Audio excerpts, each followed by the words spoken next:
ಅರಳು ಮಲ್ಲಿಗೆ ಯೋಜನೆಯಲ್ಲಿ ಭಾಗವಹಿಸ್ತಾ ಇರುವ ಎಲ್ಲಾ ಸಹಯೋಗಿಗಳಿಗೆ ನಮಸ್ಕಾರ ಮತ್ತು ಸ್ವಾಗತ. ಇದು ಒಂದು ರೀತಿ ಆನ್ಲೈನ್ ಕಲಿಕಾ ಸಂದರ್ಭ ಅಂತ ತಿಳ್ಕೊಳ್ತಾ ಇದ್ದೀವಿ, ಕರಿತಾ ಇದ್ದೀವಿ ಕೂಡ. ಇಲ್ಲಿ ಇವತ್ತಿನ ಈ ಬಹುಶಃ 4ನೆಯ ಸಭೆ, ಆನ್ಲೈನ್ ಸಭೆ ಇದು. ಒಬ್ರು ಮುಖ್ಯ ಅತಿಥಿಗಳಿದ್ದಾರೆ, ಅವರನ್ನ ಪರಿಚಯ ಮಾಡಿಕೊಡ್ತಾ ಒಂದೆರಡು ಪ್ರಾಸ್ತಾವಿಕ ನುಡಿಗಳನ್ನ ಹಾಕ್ತೀನಿ. ಈಗ ಮುಖ್ಯ ಅತಿಥಿಗಳು ಡಾಕ್ಟರ್ ಗಣನಾಥ್ SN ಅವರ ಪರಿಚಯ ಮಾಡ್ತಾ ಇದ್ದೀನಿ. ನಮಸ್ತೆ. ನಮಸ್ಕಾರ. ನಮಸ್ತೆ. ನಮಸ್ಕಾರ ಗಣನಾಥ್ ಅವರಿಗೆ. ಇವರ ಪರಿಚಯ ಸಂಕ್ಷಿಪ್ತವಾಗಿ ಮಾಡ್ಕೊಡೋಕೆ ನಾನು ಪ್ರಯತ್ನ ಮಾಡ್ತೀನಿ. ಪ್ರಯತ್ನ ಯಾಕೆ ಅಂತಂದ್ರೆ, ಬಹಳ ಪರಿಚಯ, ಬಹಳ ಆಪ್ತತೆ ಎಲ್ಲಿರುತ್ತೆ, ಅವರನ್ನು ಪರಿಚಯ ಮಾಡೋದು ನಿಜಕ್ಕೂ ಸ್ವಲ್ಪ ಕಷ್ಟದ ಕೆಲಸ. ಬಹಳಷ್ಟು ಗೊತ್ತಿರುತ್ತೆ, ಆದ್ರೆ ಎಷ್ಟು ಹೇಳ್ಬೇಕು, ಏನ್ ಹೇಳ್ಬೇಕು ಅಂತ ಒಂದು ವಿವೇಚನಾ ನಿರ್ಧಾರಕ್ಕೆ ತಕ್ಷಣ ಬರೋದು ಕೆಲವು ಸಾರಿ ಕಠಿಣ ಕೂಡ ಆಗುತ್ತೆ. ಯಾಕೆ ಈ ಮಾತು ಹೇಳ್ತಿದ್ದೀನಿ ಅಂತಂದ್ರೆ, ವೈಯಕ್ತಿಕವಾಗಿ ಶ್ರೀ ಗಣನಾಥ್ ಅವರು ಮತ್ತು ನನ್ನ ಸ್ನೇಹಕ್ಕೆ ಸುಮಾರು 3 ದಶಕಗಳ ಒಂದು ಚರಿತ್ರೆ ಇದೆ.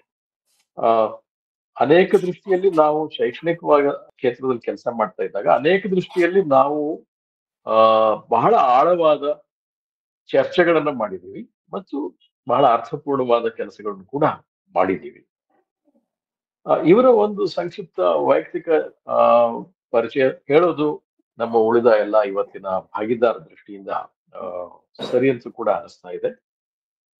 ಇವರು ಬೆಂಗಳೂರಿನ ಇಂಡಿಯನ್ ಇನ್ಸ್ಟಿಟ್ಯೂಟ್ ಆಫ್ ಸೈನ್ಸ್ ಇಲ್ಲಿ ಡಾಕ್ಟರೇಟ್ ಪದವಿಯನ್ನ ಪಡ್ಕೊಂಡಿದ್ದಾರೆ. ಆನಂತರ ಅವರು oil and natural gases commission ನಲ್ಲಿ, ಅಲ್ಲಿನ ಸಂಶೋಧನಾ ವಿಭಾಗದಲ್ಲಿ ಸುಮಾರು 3 ವರ್ಷ ಕೆಲಸ ಮಾಡಿದ್ದಾರೆ. ಬಹಳ ಜವಾಬ್ದಾರಿಯುತವಾದ ಒಂದು ಕೆಲಸದಲ್ಲಿ ಅವರು ಇದ್ದರು. ಆದ್ರೆ ಅವರ ವ್ಯಕ್ತಿತ್ವದ ಆಳದಲ್ಲಿ ಒಂದು ಸಹಜ ಪ್ರೀತಿ, ಎಳೆತ ಇದ್ದುದು ಶಿಕ್ಷಣ ಕ್ಷೇತ್ರದ ಬಗ್ಗೆ. ಹೀಗಾಗಿ ಅವರು ಮದನಪಲ್ಲಿ, ಅಂದ್ರೆ ಆಂಧ್ರ ಪ್ರದೇಶದ ಮದನಪಲ್ಲಿ ಹತ್ರ ಇರುವ ಒಂದು ಶಾಲೆ, ರಿಷಿ ವ್ಯಾಲಿ ಶಾಲೆ, ಅಲ್ಲಿ ಶಿಕ್ಷಕರಾಗಿ ಸೇವೆ ಸಲ್ಲಿಸೋದಕ್ಕೆ ಬರ್ತಾರೆ. ಅಲ್ಲಿ ಸುಮಾರು 3-4 ವರ್ಷ ಶಿಕ್ಷಕರಾಗಿ ಕೆಲಸ ಮಾಡೋದಲ್ಲದೇನೆ, ಅಂದ್ರೆ ವಿಜ್ಞಾನ ಮತ್ತು ಗಣಿತ ಶಿಕ್ಷಕರಾಗಿ, ಜೊತೆಗೆ ಗಣಿತವನ್ನ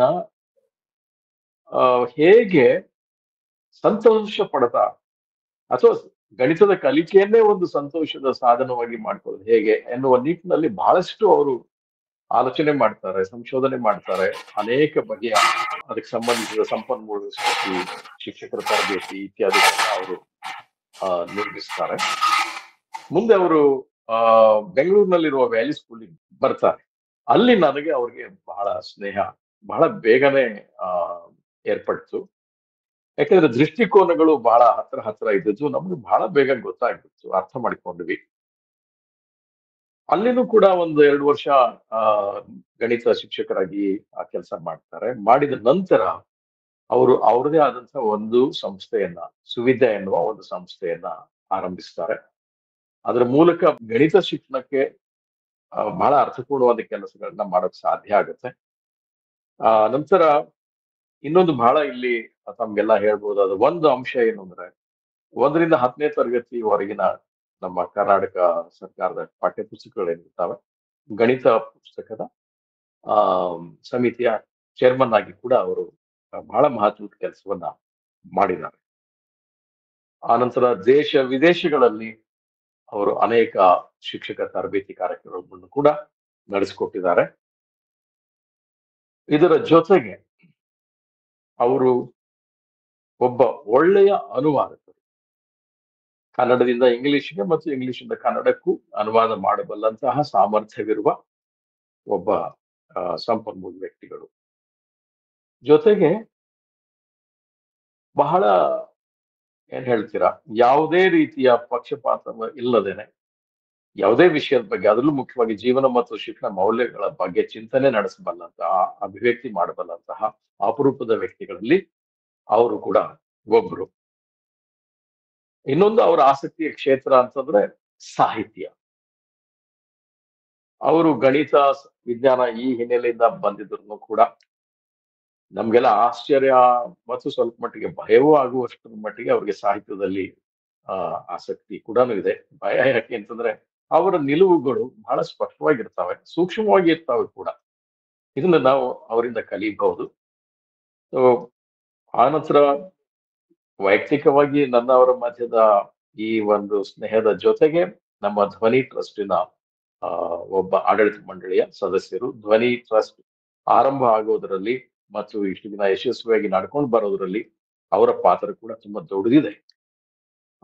ಹೀಗಾಗಿ ಇವತ್ತಿನ ಈ ನಮ್ಮ ಅರಳು ಮಲ್ಲಿಗೆ ಯೋಜನೆಯ ಈ ಒಂದು ಗೂಗಲ್ ಸಭೆ, ಆನ್ಲೈನ್ ಸಭೆಗೆ ಅವರು ಬಹಳ ಸೂಕ್ತ ಅತಿಥಿಗಳು ಅಂತ ನನಗೆ ಅನಿಸುತ್ತೆ. ಜೊತೆಗೆ ಇನ್ನೊಂದು ಹೇಳಿ ನಾನು ಮುಗಿಸ್ತೀನಿ ಅವ್ರ ಬಗ್ಗೆ.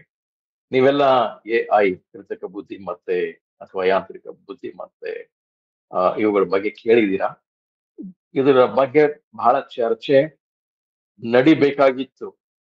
ನಮ್ಮಲ್ಲಿ ಚರ್ಚೆ ಸಂವಾದಗಳು ನಡೆಯೋ ಬದಲು ವಾದಗಳು ಮಾತ್ರ ಹೆಚ್ಚು ಜೋರಾಗಿ ನಡೆದ್ಬಿಟ್ಟು ಇದು ಬೇಕು ಅಥವಾ ಬೇಡ ಅನ್ನುವ ಬಹಳ ಸರಳ ಪ್ರಶ್ನೆಗೆ ಅದನ್ನ ನಾವು ಇಳಿಸ್ಬಿಟ್ಟಿದೀವಿ.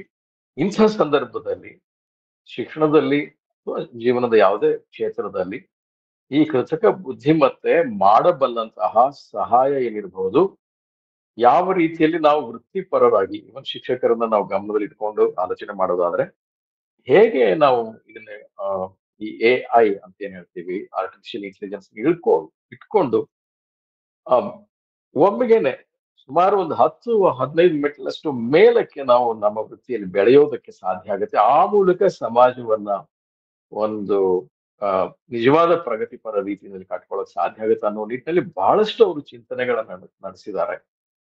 ಬಹಳಷ್ಟು ಸಂಶೋಧನೆ ಇದೆ. ಅವ್ರ ಮಾತನ್ನ ನಾವು ಕೇಳಿಸ್ಕೊಳ್ಬೇಕು. ಆ ಶ್ರೀ ಗಣನಾಥ್ ಅವರಿಗೆ ಮತ್ತೊಮ್ಮೆ ಸ್ವಾಗತ ಬಯಸ್ತಾ ಇದ್ದೀನಿ ಕಾರ್ಯಕ್ರಮಕ್ಕೆ. ಧನ್ಯವಾದ. ಅರಳು ಮಲ್ಲಿಗೆ ಯೋಜನೆಯ ಉದ್ದೇಶಗಳು ಇಲ್ಲಿ ಸೇರಿರುವ ಎಲ್ಲರಿಗೂ ತಿಳಿದಿದೆ. ಒಂದು ಅರ್ಥದಲ್ಲಿ ಒಟ್ಟು ಶಿಕ್ಷಣದ ಮೂಲ ಉದ್ದೇಶ ನಮ್ಮ ವ್ಯಕ್ತಿತ್ವವನ್ನ ಕಟ್ಟಿಕೊಳ್ಳುವುದು ಆಗಿರುತ್ತೆ. ಈ ಕಟ್ಟಿಕೊಳ್ಳುವ ಒಂದು ಪ್ರಕ್ರಿಯೆ ಬಹಳ ಮಹತ್ವದ್ದು. ಈ ಕಟ್ಟಿಕೊಳ್ಳುವ ಕ್ರಿಯೆಯಲ್ಲಿ ನಮ್ಮ ಸಹಾಯಕ್ಕೆ ಬರಬೇಕಾದದ್ದು ಮತ್ತು ಬರಬಲ್ಲದಂತಹದ್ದು ಅಂದ್ರೆ ಸಾಹಿತ್ಯ. ಸಾಹಿತ್ಯ ಅಂದ ತಕ್ಷಣ ನಾವು ಸಾಮಾನ್ಯವಾಗಿ ಶಿಕ್ಷಕರಾಗಿದ್ದುಕೊಂಡು ಆಲೋಚನೆ ಮಾಡೋದು ಬಹಳ ಸರಳವಾದ ಕೆಲವೊಂದಿಷ್ಟು ಆಲೋಚನೆಗಳನ್ನ. ಸಾಮಾನ್ಯವಾಗಿ ಕೇವಲ ಅತ್ಯಂತ ಸರಳವಾಗಿರುವ ಕಥೆಗಳು, ಅತ್ಯಂತ ಸರಳವಾಗಿರುವ ಕವನಗಳು, ಕವಿತೆಗಳು, ಇವುಗಳನ್ನ ನಾವು ವಾಚನ ಮಾಡೋದು, ಮಕ್ಕಳಿಗೆ ವಾಚನ ಮಾಡಿ ಹೇಳೋದು. ಇದು ಒಂದು ರೀತಿಯಲ್ಲಿ ಮಕ್ಕಳಿಗೆ ಖುಷಿ ಆದ್ರೆ ಸಾಕು ಅನ್ನುವ ಮಟ್ಟಕ್ಕೆ ನಮ್ಮ ವಿಚಾರದ ಒಂದು ಹರಿವು ಇರ್ತದೆ. ನಿಜ ಹೇಳ್ಬೇಕು ಅಂತಂದ್ರೆ ಯಾವುದೇ ಸಾಹಿತ್ಯ ಅದು ಮಕ್ಕಳ ಸಾಹಿತ್ಯವನ್ನು ಸೇರಿಸ್ಕೊಂಡು ದೊಡ್ಡವರ ಗಾಢವಾದ ಸಾಹಿತ್ಯದ ಓದು ತುಂಬಾ ತುಂಬಾ ಅಗತ್ಯ ಇದೆ. ಅದು ಓದುವುದು ಅಂದ್ರೆ ಅರ್ಥಕ್ಕಾಗಿ ಓದುವುದು, ಆ ಅರ್ಥವನ್ನು ಹುಡುಕುವುದಕ್ಕೋಸ್ಕರ, ನಮ್ಮ ಬದುಕಿನ ಅರ್ಥವನ್ನು ಕಂಡುಕೊಳ್ಳುವುದಕ್ಕೋಸ್ಕರ ಓದುವುದು ಅನ್ನುವ ಮಟ್ಟಕ್ಕೆ ಅದು ಬೆಳಿಬೇಕಾಗ್ತದೆ. ನಾವು ಈ ಬಗ್ಗೆ ಮಾತಾಡ್ಕೊಂಡು ಬರ್ತಾ ಇದ್ದೀವಿ. ಇದು ಒಂದೇ ದಿನದಲ್ಲಿ ಒಂದು ಹೇಳಿಕೆಯಿಂದ ಸಾಧಿಸಿಬಿಡಬಹುದಾದಂತಹ ಸಂಗತಿ ಅಲ್ಲ. ಇದನ್ನು ನಾವು ಮೇಲಿನ ಮೇಲೆ ಮನನ ಮಾಡ್ಬೇಕಾಗ್ತದೆ. ಇಲ್ಲಿ ಕಲೆಯ ಅಂಶ, ನಾನು ಮೊದಲಿಗೆ ಹೇಳ್ತೇನೆ, ಕಲೆಯ ಅಂಶನೂ ಇದೆ. ಅಂದ್ರೆ ಹೃದಯಕ್ಕೆ ಸಂಬಂಧಿಸಿದ ಅಂಶಗಳು, ಭಾವನೆಗೆ ಸಂಬಂಧಿಸಿದ ಅಂಶಗಳು ಇರ್ತಾವೆ. ಅದು ಬೆಳಿಬೇಕು, ಅಲಕ್ಷ್ಯ ಮಾಡ್ತಕ್ಕದ್ದಲ್ಲ. ಅದೇ ಹೊತ್ತಿಗೆ ಅದಷ್ಟನ್ನೇ ನಾವು ನೋಡ್ಬೇಕಾಗಿಲ್ಲ, ನೋಡಬಾರ್ದು ಕೂಡ. ಅಲ್ಲಿ ಒಂದು ತಿಳಿವಿನ ಮುಖ ಕೂಡ ಈ ಸಾಹಿತ್ಯದ ಅಧ್ಯಯನದಲ್ಲಿ, ವಾಚನದಲ್ಲಿ ಇರುತ್ತೆ. ಆ ಎರಡನ್ನು ಗಳಿಸ್ಕೊಳ್ಳೋದಕ್ಕೆ ಮೇಲಿನ ಮೇಲೆ ಈ ರೀತಿಯ ಒಂದು ಸಂವಾದಗಳು ನಡಿಬೇಕಾಗ್ತದೆ. ಆ ದೃಷ್ಟಿಯಿಂದ ನಾವೆಲ್ಲ ಇಲ್ಲಿ ಸೇರಿದ್ದೀವಿ. ಮತ್ತೊಮ್ಮೆ ಎಲ್ಲರಿಗೂ ಸ್ವಾಗತ. ಇವತ್ತು ನಮ್ಮ ಯೋಜನೆ ಪ್ರಕಾರ ಮೂವರು ಅಂದ್ರೆ ಇಬ್ಬರು ಅರಳು ಮಲ್ಲಿಗೆ ಯೋಜನೆಯ ಸಹಯೋಗಿಗಳು ವಾಚನ ಮಾಡ್ತಾರೆ, ಕಥೆಗಳನ್ನ ಆಯ್ಕೆ ಮಾಡಿಕೊಂಡಿದ್ದಾರೆ, ಆಗಲೇ ಅಭ್ಯಾಸ ಮಾಡಿದ್ದಾರೆ. ಆನಂತರ ಧ್ವನಿ ಬಳಗದಿಂದ ಶ್ರೀನಿವಾಸ್ ಅವರು ವಾಚನ ಮಾಡ್ತಾರೆ. ಜೊತೆಗೆ ನಮ್ಮ ಒಂದು ಸಂವಾದ ಕೂಡ ಅಷ್ಟೇ ಜೀವಂತವಾಗಿ ನಮಗೆ ಮುಂದೆ ಕರ್ಕೊಳ್ತಾ ಇದೆ. ಇಷ್ಟು ಹೇಳಿ ನನ್ನ ಮಾತುಗಳನ್ನ ನಿಲ್ಲಿಸ್ತೇನೆ.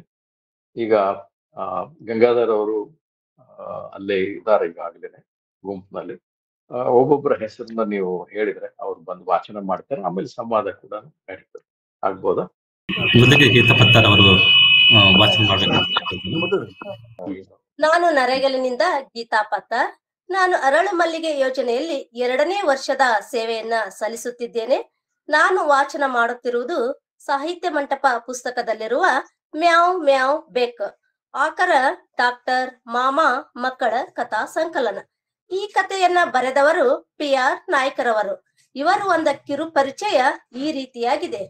PR ನಾಯ್ಕರವರು ಹುಟ್ಟಿದ ಊರು ಕುಂಟಾ ತಾಲೂಕಿನ ಹೊಳೆಗದ್ದೆಯವರು. ಇವರು ಉತ್ತರ ಕನ್ನಡದ ಹೊನ್ನಾವರದ ಶಿಕ್ಷಕರಾಗಿದ್ದರು. ಆಸ್ತಿ ಅಂತಸ್ತಿನಿಂದ ಮನುಷ್ಯನನ್ನ ಉತ್ತಮರನ್ನಾಗಿಸಲು ಸಾಧ್ಯವಿಲ್ಲ. ಗುಣಮಟ್ಟದ ಶಿಕ್ಷಣ ಹಾಗೂ ವ್ಯಕ್ತಿತ್ವ ಬೆಳೆಸಲು ಶಿಕ್ಷಣದಿಂದ ಮಾತ್ರ ಸಾಧ್ಯವೆಂದು ತಿಳಿಸಿದರು. ಮಕ್ಕಳಿಗೆ ವಿಶೇಷ ಅವಕಾಶವನ್ನ ಕಲ್ಪಿಸಿಕೊಟ್ಟರು. ನಲಿಕಲಿ ಶಿಕ್ಷಕರಾಗಿಯೂ ಜನಪ್ರಿಯರಾಗಿದ್ದರು. ಕಲಿಕೆಯಲ್ಲಿ ನಾಟಕ ಅಳವಡಿಸಿದ ಏಕೈಕಮೇವ ಶಿಕ್ಷಕರಾಗಿದ್ದರು. ಶಾಲೆಯಿಂದ ಹೊರಗುಳಿದ ಮಕ್ಕಳಿಗೆ ತಂಡ ರಚಿಸಿ ಚಿಣ್ಣರ ಚಿತ್ತಾರ ಕಾರ್ಯಕ್ರಮ ಆಯೋಜಿಸಿದರು. ಜಗುಲಿಯ ಮೇಲಿನ ಸಾಧಕರು ಎಂಬ ವಿಶೇಷ ಕಾರ್ಯಕ್ರಮವನ್ನ ರೂಪಿಸಿದ್ದರು. ಇವರು ರಚಿಸಿದ ನಾಟಕಗಳು ನಾನು ಗಾಂಧಿ, ಬೆಳಕು ಚೆಲ್ಲಿದ ಬಾಲಕ, ತಣ್ಣೀರು ಎಂಬ ನಾಟಕಗಳು. ಕೃತಿ ದೇವಗಿರಿ. ಇವರನ್ನು ಉತ್ತರ ಕನ್ನಡದ ಶಿಕ್ಷಣ ಯೋಗಿ ಎಂದು ಕರೆಯುತ್ತಾರೆ. ಇವರಿಗೆ ರಾಜ್ಯ ಪ್ರಶಸ್ತಿಯೂ ಕೂಡ ಲಭಿಸಿದೆ. ಕಲೆ, ಸಾಹಿತ್ಯ, ಶಿಕ್ಷಣ ಹಾಗೂ ರಂಗಭೂಮಿಯಲ್ಲಿಯೂ ಸೈ ಎನಿಸಿಕೊಂಡಿರುವ ಇವರು ತಮ್ಮದೇ ಆದ ಒಂದು ವಿಶಿಷ್ಟ ವ್ಯಕ್ತಿತ್ವವನ್ನ ರೂಪಿಸಿಕೊಂಡಿದ್ದಾರೆ. ಈಗ ಕಥಾ ವಾಚನ. ಮ್ಯಾವ್ ಮ್ಯಾವ್ ಬೆಕ್ಕು. ನಗರದ ಬೆಕ್ಕೊಂದು ಅಪರೂಪಕ್ಕೆ ಎಂಬಂತೆ ಹಳ್ಳಿಯ ಕಡೆಗೆ ಪ್ರಯಾಣ ಬೆಳೆಸಿತು. ಅದು ರಾಜಗಾಂಭೀರ್ಯದಿಂದ ಹೆಜ್ಜೆ ಹಾಕುತ್ತಾ ಬರುವುದನ್ನು ಗಮನಿಸಿದ ಹಳ್ಳಿಯ ಬೆಕ್ಕು ಮ್ಯಾವ್ ಮ್ಯಾವ್ ಎಂದಿತು. ತಕ್ಷಣ ನಗರದ ಬೆಕ್ಕು, ಹೇ ಹಳ್ಳಿಯ ಬೆಕ್ಕೆ, ನಾನು ನಗರದಿಂದ ಬಂದಿರುವೆ. ನಗರದಲ್ಲಿ ಯಾವುದಕ್ಕೂ ಕೊರತೆ ಇಲ್ಲ ನೋಡು. ನಾನು ಹೇಗೆ ಬೆಳೆದಿರುವೆ. ನಗರದಲ್ಲಿ ಜನರು ಬೆಳಿಗ್ಗೆ ಎದ್ದು ಬೇಗನೆ ತಮ್ಮ ಕೆಲಸಗಳಿಗೆ ಹೋಗಲು ತಯಾರಿ ಮಾಡಿಕೊಳ್ಳುತ್ತಾರೆ. ಆ ಸಮಯದಲ್ಲಿ ಮಾತ್ರ ನನಗೆ ಕದಿಯಲು ಕಷ್ಟ. ಅವರು ತಮ್ಮ ಕೆಲಸಗಳಿಗೆ ಹೋದ ಮೇಲೆ ನನ್ನನ್ನು ಕೇಳುವವರೇ ಇಲ್ಲ. ಅಷ್ಟೇ ಅಲ್ಲ, ಭಾನುವಾರ ಬಂತೆಂದರೆ ಪ್ರತಿ ಮನೆಯಲ್ಲೂ ಹಬ್ಬದೂಟ. ಆ ದಿನ ನಾನು ಕದಿಯುವ ಅವಶ್ಯಕತೆ ಇಲ್ಲ. ಆದರೆ ನನ್ನನ್ನು ಕೆಲವರು ಬೈಯುತ್ತಾರೆ, ಕೆಲವರು ಪ್ರೀತಿಸುತ್ತಾರೆ, ಇನ್ನೂ ಕೆಲವರು ದಿನಾಲು ತಮ್ಮ ಕೆಲಸದಲ್ಲಿಯೇ ಮಗ್ನರಾಗಿರುತ್ತಾರೆ. ಅವರು ಬೇಕಾದಷ್ಟು ಸಂಪಾದಿಸಿದ್ರು, ಬಿಡುವಿಲ್ಲದೆ ದುಡಿದ್ರು ನನಗೆ ಊಟ ಹಾಕ್ಬೇಕಂತ ಅವರಿಗೆ ವಿಚಾರವೇ ಬರುವುದಿಲ್ಲ. ಅವರು ತಮ್ಮ ಊಟದ ತಾಟಿನಲ್ಲಿ ಏನನ್ನೂ ಬಿಡುವುದಿಲ್ಲ. ಏನಾದರೂ ಹಾಕ್ತಾರೆ ಅಂತ ಹತ್ತಿರ ಹೋದ್ರೆ ಓಡಾಡಿಸಿ ಹೊಡೆಯುತ್ತಾರೆ. ನಾನು ಅಷ್ಟೇ. ಈ ಮನುಷ್ಯರಿಗೆ ಪ್ರಾಣಿ ಮೇಲೆ ದಯೆ ಇಲ್ಲ, ಪ್ರೀತಿ ಇಲ್ಲ, ಕರುಣೆ ಇಲ್ಲ ಅಂತ ತಿಳಿದು ನಾನು ಚಮತ್ಕಾರವನ್ನ ತೋರಿಸ್ತಾನೆ ಇರುತ್ತೇನೆ. ಹೌದು ಹಳ್ಳಿ ಬೆಕ್ಕೆ, ನಿನ್ನ ಹಳ್ಳಿಯಲ್ಲಿ ನಿನ್ನ ದರ್ಬಾರ್ ಹೇಗಿದೆ ಎಂದು ನಗರದ ಬೆಕ್ಕು ಕೇಳಿತು. ಅದಕ್ಕೆ ಹಳ್ಳಿಯ ಬೆಕ್ಕು, ನಗರದದ್ದೇ ಅವ್ರೇ, ನೀನು ಹೇಳಿದ್ದೆಲ್ಲ ನನಗೆ ಅರ್ಥವಾಯಿತು. ಹಳ್ಳಿಯಲ್ಲಿ ಮಾತ್ರ ಅಂತಹ ಅವಸರದ ಗಡಿಬಿಡಿ ಜನಗಳು ಅಷ್ಟೊಂದಿಲ್ಲ. ಎಲ್ಲ ನಿಧಾನವಾಗಿ ಚೊಕ್ಕಟವಾಗಿ ಆಗಬೇಕು ಅನ್ನುವವರೇ ಜಾಸ್ತಿ. ನಮ್ಮ ಬಳಗ ಬಹಳ ದೊಡ್ಡದಿದೆ. ನಿನ್ನ ಹಾಗೆ ಕದ್ದು ಮುಚ್ಚಿ ತಿನ್ನೋಬೇಕು ಅನ್ನೋ ಪರಿಸ್ಥಿತಿ ಇಲ್ಲಿಲ್ಲ. ಆದ್ರೆ ಇಲ್ಲಿ ಅಂತಹ ಸೌಕರ್ಯ ಏನೂ ಇಲ್ಲ. ಇದ್ದುದ್ರಲ್ಲೇ ಬದುಕಬೇಕು. ಹೀಗೆ ಹಳ್ಳಿಯ ಬೆಕ್ಕು ತನ್ನ ಹಳ್ಳಿಯ ವಿಚಾರ ತಿಳಿಸಿ ನಗರದ ಬೆಕ್ಕನ್ನು ಮನೆಗೆ ಊಟಕ್ಕೆ ಕರೆದುಕೊಂಡು ಹೊರಟಿತು. ಆವಾಗ ನಗರದ ಬೆಕ್ಕು, ಅಯ್ಯೋ, ನನ್ನ ನಿಮ್ಮನೆಯವರು ಹೊಡೆದು ಓಡಿಸಿದ್ರೆ ಎಂದು ಕೇಳಿತು. ಅದಕ್ಕೆ ಹಳ್ಳಿಯ ಬೆಕ್ಕು, ಬಾ, ನೀನು ಇವತ್ತ ನನ್ನ ಅತಿಥಿ, ಹಾಗೆಲ್ಲ ಇಲ್ಲ ನಮ್ಮ ಹಳ್ಳಿ ಜನ ಎಂದು ಹೇಳಿತು. ಎರಡು ಮನೆ ಕಡೆ ಹೊರಟವು. ಆಗ್ಲೇ ಮನೆಯವರೆಲ್ಲ ಊಟಕ್ಕೆ ಕುಳಿತಿದ್ದರು. ಹೊರಗಿನಿಂದ ಬೆಕ್ಕು ಮ್ಯಾವ್ ಎಂದಿತ್ತು. ಅದನ್ನು ಕಂಡ ಮನೆಯೊಡತಿ, ಬಾರೇ ಸುಬ್ಬಿ, ಎಲ್ಲಿ ಹೋಗಿದ್ದೆ? ನಮ್ದೆಲ್ಲ ಊಟ ಆಗ್ತಾ ಬಂತು ಎಂದು ಬೆಕ್ಕಿಗೆ ಹೇಳಿದಳು. ಆಗ ಬೆಕ್ಕು ತನ್ನ ಬಾಲ ಎತ್ತಿ ಒಡತಿಯ ಮೈಗೆ ಬಡಿಸಿತು. ಕಾಲಿನ ಸಂದಿಯಲ್ಲಿ ಸುತ್ತಾಡಿತು. ಒಡತಿ ಅನ್ನ ಹಾಲು ಕಲಸಿ ಒಂದ ಬಟ್ಟಲಲ್ಲಿ ಹಾಕಿದಳು. ಆಗ ಹಳ್ಳಿಯ ಬೆಕ್ಕು ತನ್ನ ಅತಿಥಿಯಾದ ನಗರದ ಬೆಕ್ಕನ್ನ ಕರೆಯಿತು. ಎರಡೂ ಸೇರಿ ತಿಂದವು. ಅಷ್ಟರಲ್ಲಿಯೇ ಊಟ ಮುಗಿಸ್ಕೊಂಡು ಮನೆ ಯಜಮಾನ ಹೊರಗಡೆ ಬಂದು ಎರಡು ಬೆಕ್ಕುಗಳು ಇರುವುದನ್ನು ಕಂಡು ತನ್ನ ಹೆಂಡತಿಗೆ ಇನ್ನೂ ಸ್ವಲ್ಪ ಅನ್ನ ಹಾಲು ತಂದು ಹಾಕು, ಮತ್ತೊಂದು ಬೆಕ್ಕು ಬಂದಿದೆ, ಸಾಕಾಗುವುದಿಲ್ಲ ಎಂದು ಹೇಳಿದ. ಈ ಮಾತನ್ನ ಕೇಳಿಸಿಕೊಂಡ ಹಳ್ಳಿಯ ಬೆಕ್ಕು ನಗರದ ಬೆಕ್ಕಿಗೆ, ನೋಡು, ನಮ್ಮ ಹಳ್ಳಿಯ ಜನರು ಎಷ್ಟು ಒಳ್ಳೆಯವರು ಎಂದು ಹೇಳಿತು. ಎರಡು ಬೆಕ್ಕುಗಳು ಚೆನ್ನಾಗಿ ಹೊಟ್ಟೆ ತುಂಬ ಊಟ ಮಾಡಿ ಒಂದು ಗೋಣಿ ಚೀಲದಲ್ಲಿ ಮಲಗಿಕೊಂಡವು. ಹಳ್ಳಿಯ ಬೆಕ್ಕು ಚೆನ್ನಾಗಿ ನಿದ್ರೆ ಮಾಡಲು ಪ್ರಾರಂಭಿಸಿತು. ಆದರೆ ನಗರದ ಬೆಕ್ಕು ತನ್ನ ನೀಚ ಬುದ್ಧಿಯನ್ನ ಇಲ್ಲಿಯೂ ಪ್ರಾರಂಭಿಸಿತು. ಮಧ್ಯರಾತ್ರಿಯಲ್ಲಿ ಎದ್ದ ನಗರದ ಬೆಕ್ಕು ಮನೆಯೊಳಗೆ ಹೋಗಿ ಗಡಿಗೆಯಲ್ಲಿದ್ದ ಹಾಲನ್ನ ಕುಡಿಯಲು ಹೋಗಿ ಗಡಿಗೆಯನ್ನೇ ಕೆಳಗೆ ಕೆಡವಿತು.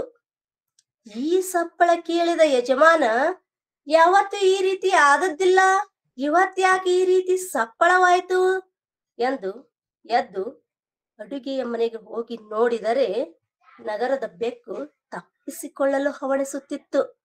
ಅದನ್ನು ಕಂಡ ಯಜಮಾನ ಬೆತ್ತದಿಂದ 4 ಬಾರಿಸಿ ಕಳುಹಿಸಿದನು. ಹಳ್ಳಿಯ ಬೆತ್ತದ ರುಚಿ ಅರಿಯದ ನಗರದ ಬೆಕ್ಕು ಮ್ಯಾವ್ ಎನ್ನುತ್ತಾ ಹಳ್ಳಿಯ ಬೆಕ್ಕಿನ ಹತ್ತಿರ ಬಂದಿತು. ಆಗ ಹಳ್ಳಿಯ ಬೆಕ್ಕು ಏನಾಯಿತು ಎಂದು ಕೇಳಿತು. ಆಗ ನಗರದ ಬೆಕ್ಕು, ನಾನು ಪ್ರತಿನಿತ್ಯ ನಗರದಲ್ಲಿರುವಾಗ ಕದ್ದು ಹಾಲು ಕುಡಿತಿದ್ದೆ, ಅದನ್ನೇ ಇಲ್ಲಿಯೂ ಮಾಡಲು ಹೋಗಿ ಯಜಮಾನನ ಕೈಯಲ್ಲಿ ಸಿಕ್ಕಿ ಹಾಕಿಕೊಂಡೆ ಎಂದು ಹೇಳಿತು. ಆಗ ಹಳ್ಳಿಯ ಬೆಕ್ಕು, ಎಂತ ತಪ್ಪು ಕೆಲಸ ಮಾಡಿಬಿಟ್ಟೆ ನೀನು, ನಿನ್ನೆ ನಮ್ಮ ಯಜಮಾನರು ಇಬ್ಬರಿಗೆ ಎಷ್ಟು ಚೆನ್ನಾಗಿ ಊಟ ಹಾಕಿದ್ರು, ಅದನ್ನ ಹಾಳು ಮಾಡಿದೆ, ನೀನು ಇನ್ನು ಇರುವುದು ಬೇಡ, ನಿನ್ನ ಊರಿಗೆ ನೀನು ಹೋಗಿ ಬಿಡು, ನಾನು ಇಲ್ಲೇ ಇರುತ್ತೇನೆ ಎಂದು ಹೇಳಿ ನಗರದ ಬೆಕ್ಕನ್ನ ಬೀಳ್ಕೊಟ್ಟಿತು. ಧನ್ಯವಾದ ಸರ್. ಈ ಕತೆ ವಾಚನ ಮಾಡಿದ್ದು ನಿಮ್ಗೆಲ್ಲರಿಗೂ ಹೇಗೆ ಅನಿಸ್ತು ಅಂತ ಹೇಳ್ಬೇಕು ಸರ್, ಅನಿಸಿಕೆಗಳನ್ನು. ಹೇಳಿ. ಬಹಳ ಜನ ನೋಡಿ ಆಗ್ಲೇ ಕೈ ತೋರಿಸ್ತಾ ಇದ್ದಾರೆ, ಬಹಳ ಚೆನ್ನಾಗಿದೆ, ಚಪ್ಪಾಳೆಗಳು ಸಂಕೇತಗಳ ಮೂಲಕ ತೋರಿಸ್ತಾ ಇದ್ದಾರೆ. ನಿಮ್ಮ ಪ್ರಶ್ನೆಗಳು ಏನಿದಾವೆ ಕೇಳಿ ಗುಂಪಲ್ಲಿ, ಅಂದ್ರೆ ಎಲ್ಲರಿಗೂ ಮೆಚ್ಚುಗೆ ಆಗಿದೆ, ಅದು ಒಂದಿದೆ. ಆಮೇಲೆ ನಾನು ಮಾತಾಡ್ತೀನಿ, ಅತಿಥಿಗಳು ಮಾತಾಡ್ತಾರೆ ಹಾಗೆ. ಈಗ ನಿಮ್ಮ ಪ್ರಶ್ನೆಗಳು ಈ ಕಥೆಗೆ ಸಂಬಂಧಿಸಿದಂಗೆ ಏನಾದ್ರು ಇದ್ರೆ ನೀವೇ ಕೇಳ್ಬಹುದಲ್ಲ. ಸರ್, ನನ್ನ ಪ್ರಶ್ನೆ ಏನು ಅಂತ ಇಲ್ಲ ಸರ್. ನಗರದಲ್ಲಿ ಬೆಕ್ಕು ಆ ವಾತಾವರಣಕ್ಕೆ ಹೊಂದಿಕೊಂಡೋದ್ರಿಂದ ಅದು ಇಲ್ಲಿ ಹಳ್ಳಿಯ ವಾತಾವರಣಕ್ಕೆ ಹೊಂದಿಕೊಳ್ಳಲು ಕಷ್ಟ ಆಯ್ತು ಸರ್. ನಗರದ ಬೆಕ್ಕು ಅಲ್ಲಿ ಅವರು ಕೆಲಸದಲ್ಲಿ ಬ್ಯುಸಿ ಆಗಿರ್ತಾರೆ ಸರ್. ಆಮೇಲೆ ಅವರು ಊಟದಲ್ಲಿ ಲಿಮಿಟ್ ಸರ್. ಆಮೇಲೆ ಶಿಸ್ತುಬದ್ಧ ಜೀವನ ಸರ್ ಅವ್ರು ಅಂತ, ಅದ್ರೊಳಗ ಅದಕ್ಕ ಕದ್ದು ತಿನ್ಬೇಕನ್ನೋದೊಂದು ಅನಿವಾರ್ಯ ಇತ್ತು ಸರ್. ಬಟ್ ಇಲ್ಲಿ ಹಳ್ಳಿಯ ಬೆಕ್ಕು ತನ್ನ ಯಜಮಾನನಿಗೆ ನಿಷ್ಠೆ ಮತ್ತು ಪ್ರಾಮಾಣಿಕತೆಯಿಂದ ಇತ್ತು ಸರ್. ಅದಕ್ಕೋಸ್ಕರ ಅದು ಯಜಮಾನನ ಕೈಯಲ್ಲಿ ಸಿಕ್ಕಾಕೊಂಡು ಪೆಟ್ಟನ ತಿಂತು ಅಂತ ಅನಿಸ್ತು ಸರ್. ಸರಿ, ಹಾಗಿದ್ರೆ ನಂದು ಒಂದು ಪ್ರಶ್ನೆ ಇದೆ ನಿಮಗೆ ಮತ್ತು ಉಳಿದ ಎಲ್ಲರಿಗೂ ಒಂದು ಸಂವಾದಕ್ಕೆ ಒಂದು ದಾರಿ ಆಗ್ಲಿ ಅಂತ. ಈ ಕಥೆ ತಾವು ಏನು ವಾಚನ ಮಾಡಿದ್ರಲ್ಲ, ಇಲ್ಲಿ ಏನಾಗಿದೆ ಅಂದ್ರೆ ನಗರದ ಬೆಕ್ಕು ಅದರ ವಿರುದ್ಧ ಹಳ್ಳಿಯ ಬೆಕ್ಕು. ಬೆಕ್ಕು ಅನ್ನೋದು ತೆಗೆದ್ಬಿಟ್ಟು ಆ ಸ್ಥಾನದಲ್ಲಿ ನಗರ ಮತ್ತು ಹಳ್ಳಿ ಅಂತ ಹೀಗೆ ಇಟ್ಕೊಳ್ಳೋಣ, ಅಲ್ಲಿ ಮನುಷ್ಯರು ಇತ್ಯಾದಿ ಅಂತ ಇಟ್ಕೊಂಡ್ರೆ ಅಲ್ಲಿ ಏನಾಗುತ್ತೆ ಅಂದ್ರೆ ಎಲ್ಲ ಮುಗ್ಧತೆ, ಒಳ್ಳೆಯತನ, ನಿಷ್ಠೆ, ನೀವು ಬಳಸಿದ ಪದ ಅದು, ಇವೆಲ್ಲ ಹಳ್ಳಿಗಳಲ್ಲಿ ಇದಾವೆ. ಯಾವುದು ಪ್ರಾಮಾಣಿಕವಾಗಿರೋದೇ ಇರೋದು, ತುಂಬಾ ಜಿಪುಣತನ ಮಾಡ್ತಾ ಇರೋದು, ಈ ತರದ ಗುಣಗಳು ಇವೆಲ್ಲ ನಗರದ ಜನಗಳಲ್ಲಿ ಇರುವಂಥವು. ಅಂದ್ರೆ ನಗರದಲ್ಲಿರೋದು ಒಂದು ರೀತಿ ಕೆಟ್ಟದ್ದು, ಕೇವಲ ಹಳ್ಳಿಯಲ್ಲಿರೋದು ಎಲ್ಲದೂ ಬಹಳ ಚೆನ್ನಾಗಿರುತ್ತೆ ಎನ್ನುವ ರೀತಿ. ಇದಕ್ಕೆ ಕಪ್ಪು ಬಿಳುಪು ಯೋಚನೆ ಅಂತ ಕರಿತೀವಿ. ಇದೆಲ್ಲ ಕಪ್ಪಾಗಿರುತ್ತೆ, ಇದೆಲ್ಲ ಬಿಳುಪಾಗಿರುತ್ತೆ, ಇದೆಲ್ಲ ಒಳ್ಳೇದು, ಇದೆಲ್ಲ ಕೆಟ್ಟದ್ದು ಅನ್ನುವ ಒಂದು ಸರಳ ತೀರ್ಮಾನದ ವಿಚಾರದ ಮೇಲೆ ಕಟ್ಟಿರೋ ಒಂದು ಕಥೆ ಅಂತ ನನಗೆ ಅನ್ಸುತ್ತೆ. ಪ್ರಶ್ನೆ ಏನು ಅಂದ್ರೆ, ಒಂದು ಈ ರೀತಿ ಕಪ್ಪು ಬಿಳುಪು ರೀತಿಯ ಯೋಚನೆ ಸರಿನಾ? ಈ ರೀತಿ ಯೋಚನೆ ಮೇಲೆ ಖಾತೆಗಳನ್ನ ಅಥವಾ ಸಾಹಿತ್ಯವನ್ನು ಕಟ್ಟೋದು ಸರಿನಾ? ಈ ತರದನ್ನ ನಾವು ಹೇಗೆ ನೋಡ್ಬೇಕು? ಮಕ್ಕಳಿಗೆ ಈ ರೀತಿಯ ಖಾತೆಗಳನ್ನ ನಾವು ಹೇಗೆ ತಲುಪಿಸ್ಬೇಕಾ ಅನ್ನೋದು, ಇವೆಲ್ಲ ಒಂದೆರಡು ಪ್ರಶ್ನೆ ಇದಾವೆ. ನೀವಾದ್ರೂ ಆಗ್ಬೋದು ಅಥವಾ ಬೇರೆ ಯಾರಾದ್ರೂ ಆಗ್ಬೋದು, ಸ್ಪಂದಿಸಬಹುದು ಸಂಕ್ಷಿಪ್ತವಾಗಿ. ಸರ್ ನಮಸ್ತೆ ಸರ್. ನಮಸ್ಕಾರ, ಹೇಳಿ. ಸರ್ ನಾನು ಅರ್ಚನಾ ಸರ್. ಹೌದು. ಅವ್ರು ಹೇಳಿದ್ದ ಕಥೆ ವಾಚನ ಬಾಳ ಚಂದ ಆಗ್ತದೆ ಸರ್. ಆದ್ರ ಮಕ್ಕಳಿಗೆ ಹೇಳ್ಬೇಕಾದ್ರ ಅದ್ರೊಳಗ ಸ್ವಲ್ಪ ನೆಗೆಟಿವ್ ಅಂಶಗಳನ್ನ ಸ್ವಲ್ಪ ಕಡಿಮೆ ಮಾಡಿ, ಧನಾತ್ಮಕ ಅಂಶಗಳ ಏನಿರ್ತಾವ ಅಷ್ಟನ್ನ ಮಾತ್ರ ನಾವು ಸ್ವಲ್ಪ ಒತ್ತು ಕೊಟ್ಟು ಹೇಳಿದ್ವಿ ಅಂದ್ರೆ ಅವರಿಗೆ ಸ್ವಲ್ಪ ಜಾಸ್ತಿ ಇದ್ರ ಬಗ್ಗೆ ಅರ್ಥ ಆಗ್ತದ ಅಂತ ನನ್ನ ಅನಿಸಿಕೆ ಸರ್. ಸರಿನೇ ಒಂದ್ ಅರ್ಥದಲ್ಲಿ. ಆದ್ರೆ ಇಲ್ಲಿ ಪ್ರಶ್ನೆ ಏನು ಅಂತಂದ್ರೆ, ಯಾವ್ದು ನೆಗೆಟಿವ್ ಅನ್ನೋ ಒಂದು ನೀವು ಪದ ಬಳಸಿರಿ. ಆ ನೆಗೆಟಿವ್ ಗುಣಗಳೆಲ್ಲ ನಗರ ಪ್ರದೇಶದಲ್ಲಿ ಇರ್ತಾವೆ, ಸೋಕಾಲ್ಡ್ ಪಾಸಿಟಿವ್ ಗುಣಗಳೆಲ್ಲ ಹಳ್ಳಿ ಪ್ರದೇಶದಲ್ಲಿ ಇರ್ತಾವೆ. ಬೆಕ್ಕು ಸಾಂಕೇತಿಕವಾಗಿ ಬಳಸ್ಕೊಂಡಿದ್ದಾರೆ. ಈ ವಿಚಾರನೇ ಎಷ್ಟರ ಮಟ್ಟಿಗೆ ಸರಿ, ಇದನ್ನ ನಾವು ಪ್ರಶ್ನಿಸಬಹುದಾ ಅನ್ನೋದು ನನ್ನ ಪ್ರಶ್ನೆ. ಯಾರಾದ್ರೂ ಇದಕ್ಕೆ ಸ್ಪಂದಿಸಬಹುದು. ನೀವಾದ್ರೂ ಹೇಳಿ. ಅದೇ ಸರ್, ಋಣಾತ್ಮಕ ಅಂಶಗಳನ್ನ ಸ್ವಲ್ಪ ಮಟ್ಟಿಗೆ ನಾವು ಮಕ್ಕಳಿಗೆ ಕಡಿಮೆ ಹೇಳ್ಕೊತ ಹೋಗ್ಬೇಕು ಸರ್. ಅಂದ್ರೆ ಅವರಿಗೆ ಮಕ್ಕಳದ ಅಷ್ಟೇ ಅಲ್ಲ ಸರ್, ಎಲ್ಲಾರು ದೊಡ್ಡವ್ರಿಗೂ ಆತು ಇದಾತು ಋಣಾತ್ಮಕ ಅಂಶಗಳನ್ನ ಸ್ವಲ್ಪ ಕಡಿಮೆ ಮಾಡಿ ಹೇಳಿದ್ರೆ ಈ ಕತಿ ಹೆಚ್ಚು ಸೂಕ್ತ ಅಂತ ಅನಿಸ್ತದೆ. ಸರಿ, ಮತ್ತೆ ಉಳಿದವ್ರಿಗೆ ಏನ್ ಅನಿಸ್ತದೆ? Thank you. ಉಳಿದವ್ರಿಗೆ ಏನ್ ಅನಿಸ್ತದೆ? ಗೀತಾ ಅವರು ಕತೆ ವಾಚನ ಮಾಡಿದ್ದು ತುಂಬಾ ಚೆನ್ನಾಗಿತ್ತು ಸರ್. ಎರಡನೇದ್ದು ನನಗೊಂದ್ ಸ್ವಲ್ಪ ಫಾಸ್ಟ್ ಅನ್ನಿಸ್ತ್ರಿ. ಇನ್ನು ಸರ ಅದನ್ನ ಮಕ್ಕಳಿಗೆ ನಾವು ತಲುಪಿಸ್ತೇವೆ ಖಂಡಿತ. ಅದು ಯಾಕಂದ್ರೆ ಅವ್ರವ್ರು ನೋಡೋ ಜೀವನ ಶೈಲಿ ಹಂಗಿರ್ತೈತ್ರಿ ಸರ್. ಈಗ ನಗರದ ಜನರು ನೋಡೋ ರೀತಿ ಜೀವನ ಶೈಲಿನೇ ಬೇರೆ, ಹಳ್ಳಿಯವ್ರು ನೋಡೋ ಜೀವನ ಶೈಲಿನೇ ಬೇರೆ ರೀ. ನಾವು ಎರಡನ್ನೂ ಮಕ್ಕಳಿಗೆ ಹೇಳಿದಾಗ ಅವ್ರು ಯಾವ್ದನ್ನ ತಗೋಬೇಕು ಬಿಡ್ಬೇಕು ಅನ್ನೋದು ಅವ್ರ ಇದಕ್ ತಿಳುವಳಿಕೆ ಮಟ್ಟಕ್ಕೆ ಬಿಟ್ಟಿದ್ದಿ ಸರ್. ಅದು ಇಲ್ಲ, ನನ್ನ ಪ್ರಶ್ನೆ ಸ್ವಲ್ಪ ಬೇರೆ ಇದೆ. ಹೇಳಿ. ಒಂದು ಕಥೆ ಇರ್ಲಿ ಏನಿರ್ಲಿ, ಯಾವ್ದೇ ಒಂದು ಸಾಹಿತ್ಯದ ಕೃತಿಯಲ್ಲಿ ಒಳ್ಳೇದೆಲ್ಲ ಒಂದ್ ಕಡೆ ಶೇಖರಣೆ ಆಗಿರುತ್ತೆ. ಉದಾಹರಣೆಗೆ ಹಳ್ಳಿ ಒಳಗೆಲ್ಲ ಇರೋದೆಲ್ಲದೂ ಒಳ್ಳೇದೇ, ಅಲ್ಲಿ ಕೆಟ್ಟದ್ದೇ ಇರೋದಿಲ್ಲ ಅನ್ನುವ ರೀತಿಯ ಚಿತ್ರಣ. ನಗರದಲ್ಲಿ ಇರೋದೆಲ್ಲ ಅಂದ್ರೆ ಕೆಟ್ಟದ್ದಿರೋದೆಲ್ಲ ನಗರದಲ್ಲಿನೇ ಎನ್ನುವ ಒಂದು ಚಿತ್ರಣ. ಈ ರೀತಿಯ ಚಿಂತನೆ ನಾವು ಪ್ರಶ್ನಿಸಬಹುದಲ್ವಾ ಅಂತ ನನ್ನ ಪ್ರಶ್ನೆ ಅಷ್ಟೇ, ಮತ್ತೇನಿಲ್ಲ.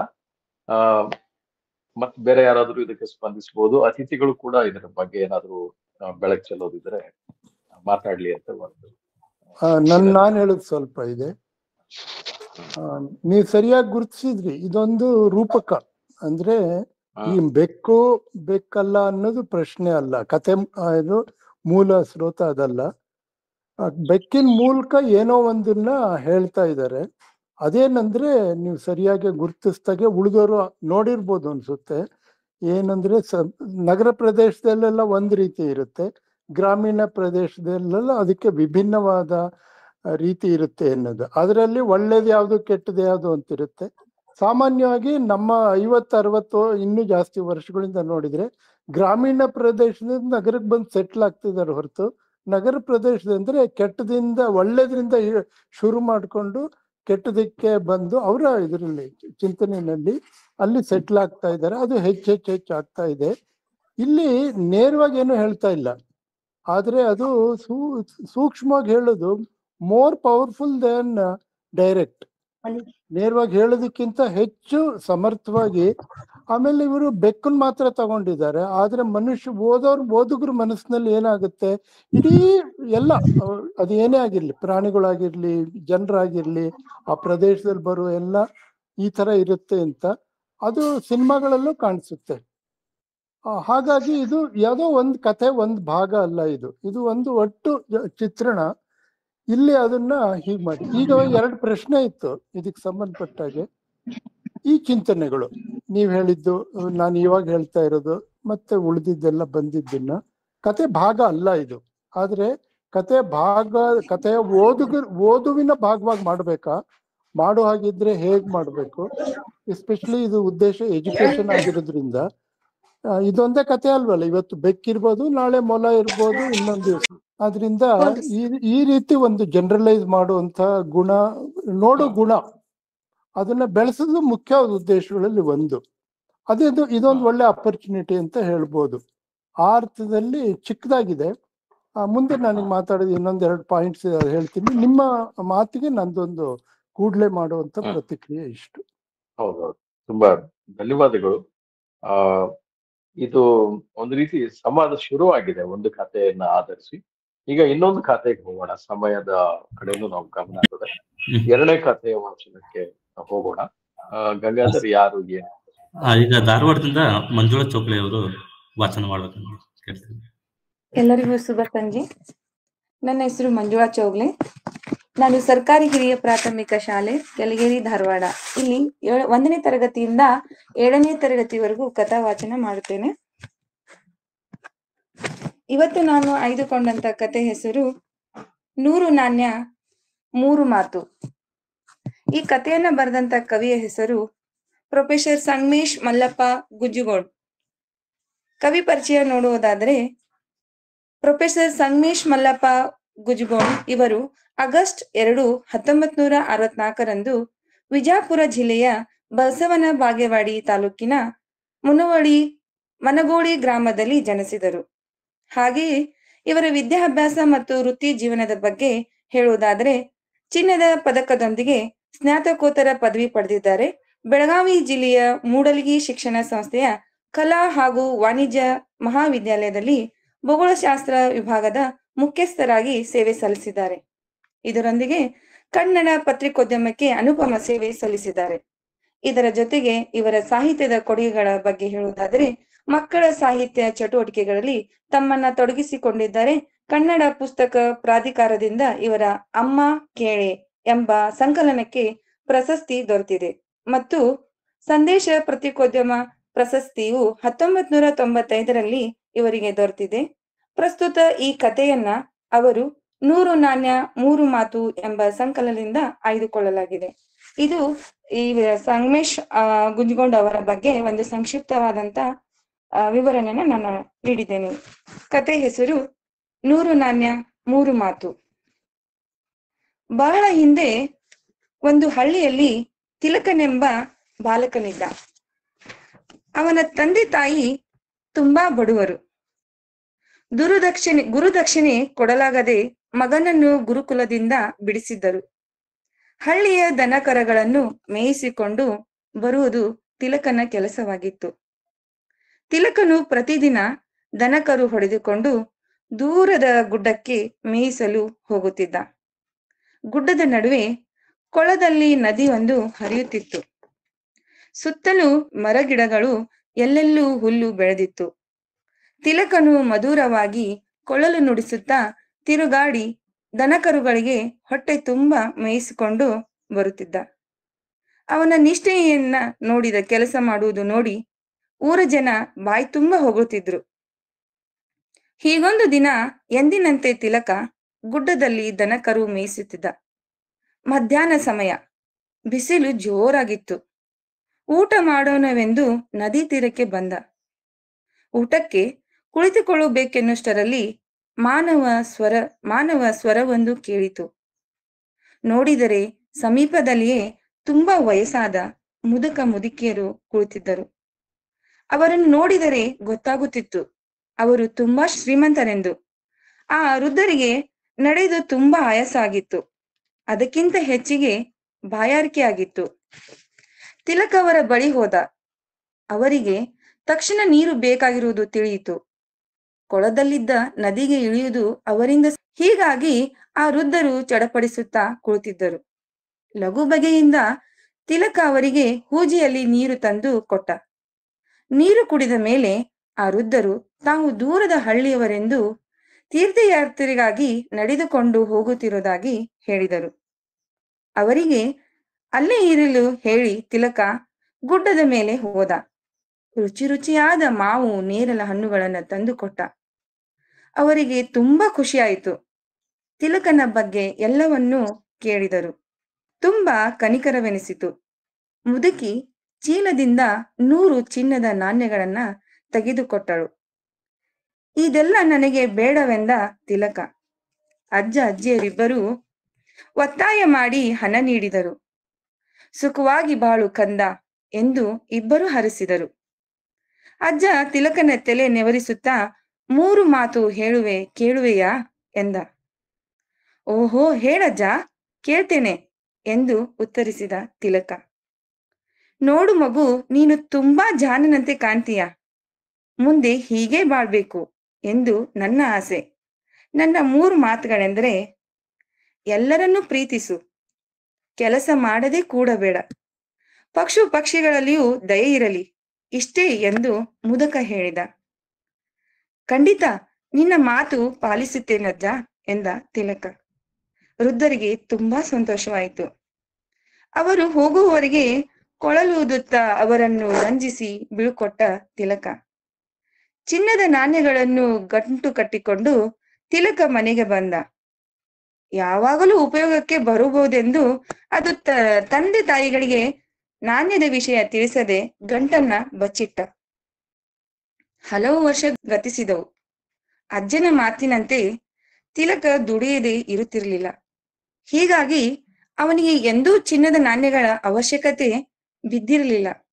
ಆ ಸಲ ನಾಡಿಗೆ ಬರ ಬಂದಿತ್ತು. ಮಳೆ ಇಲ್ಲದೆ ಜನ ಕಂಗಾಲಾಗಿದ್ದರು. ದನಕರಗಳು ತುಂಬಾ ತೊಂದರೆಗೊಳಗಾಗಿದ್ದವು. ನಾಡಿನ ದೊರೆಗೂ ತುಂಬಾ ಚಿಂತೆ ಆಯಿತು. ಜನ ಹೇಗೋ ಕಾಳು ಕಡಿ ತರಿಸಿಕೊಂಡು ಬದುಕ್ತಾರೆ, ದನಕರು ಸಾಯ್ತಾವಲ್ಲ ಎಂದು ತಿಲಕನಿಗೆ ಚಿಂತೆ ಆಯಿತು. ಅಜ್ಜನ ಮಾತು ನೆನಪಾಯಿತು. ಹಳ್ಳಿಯ ಎಲ್ಲ ದನಕರಗಳನ್ನು ಬದುಕಿಸಬೇಕೆಂಬ ಅವನು ನಿರ್ಧರಿಸಿದ. ಮರುದಿನವೇ ಹಳ್ಳಿಯ ಓಣಿಯಲ್ಲೆಲ್ಲ ತಿರುಗಾಡುತ್ತಾ, ಜಾನುವಾರ ರಕ್ಷಣೆ ನಿಧಿ ನೀಡಿರಿ, ನನ್ನ ಕಾಣಿಕೆ 100 ಚಿನ್ನದ ನಾಣ್ಯ, ನಿಮಗೆ ಆದಷ್ಟು ನೀಡಿರಿ, ದನಕರು ಇದ್ದವರು ಇಲ್ಲದವರು ನೀಡಿರಿ, ಊರಿನ ಎಲ್ಲ ದನಕರು ಬದುಕಿಸೋಣ ಎಂದು ಪರಿಪರಿಯಾಗಿ ಕೇಳಿದ.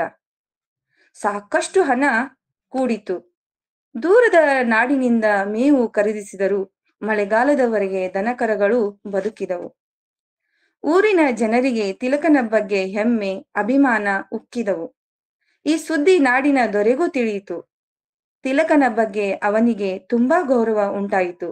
ರಾಜಧಾನಿಗೆ ತಿಲಕನನ್ನು ಬರಮಾಡಿಕೊಂಡು ಸನ್ಮಾನಿಸಿದ. ಧನ್ಯವಾದಗಳು.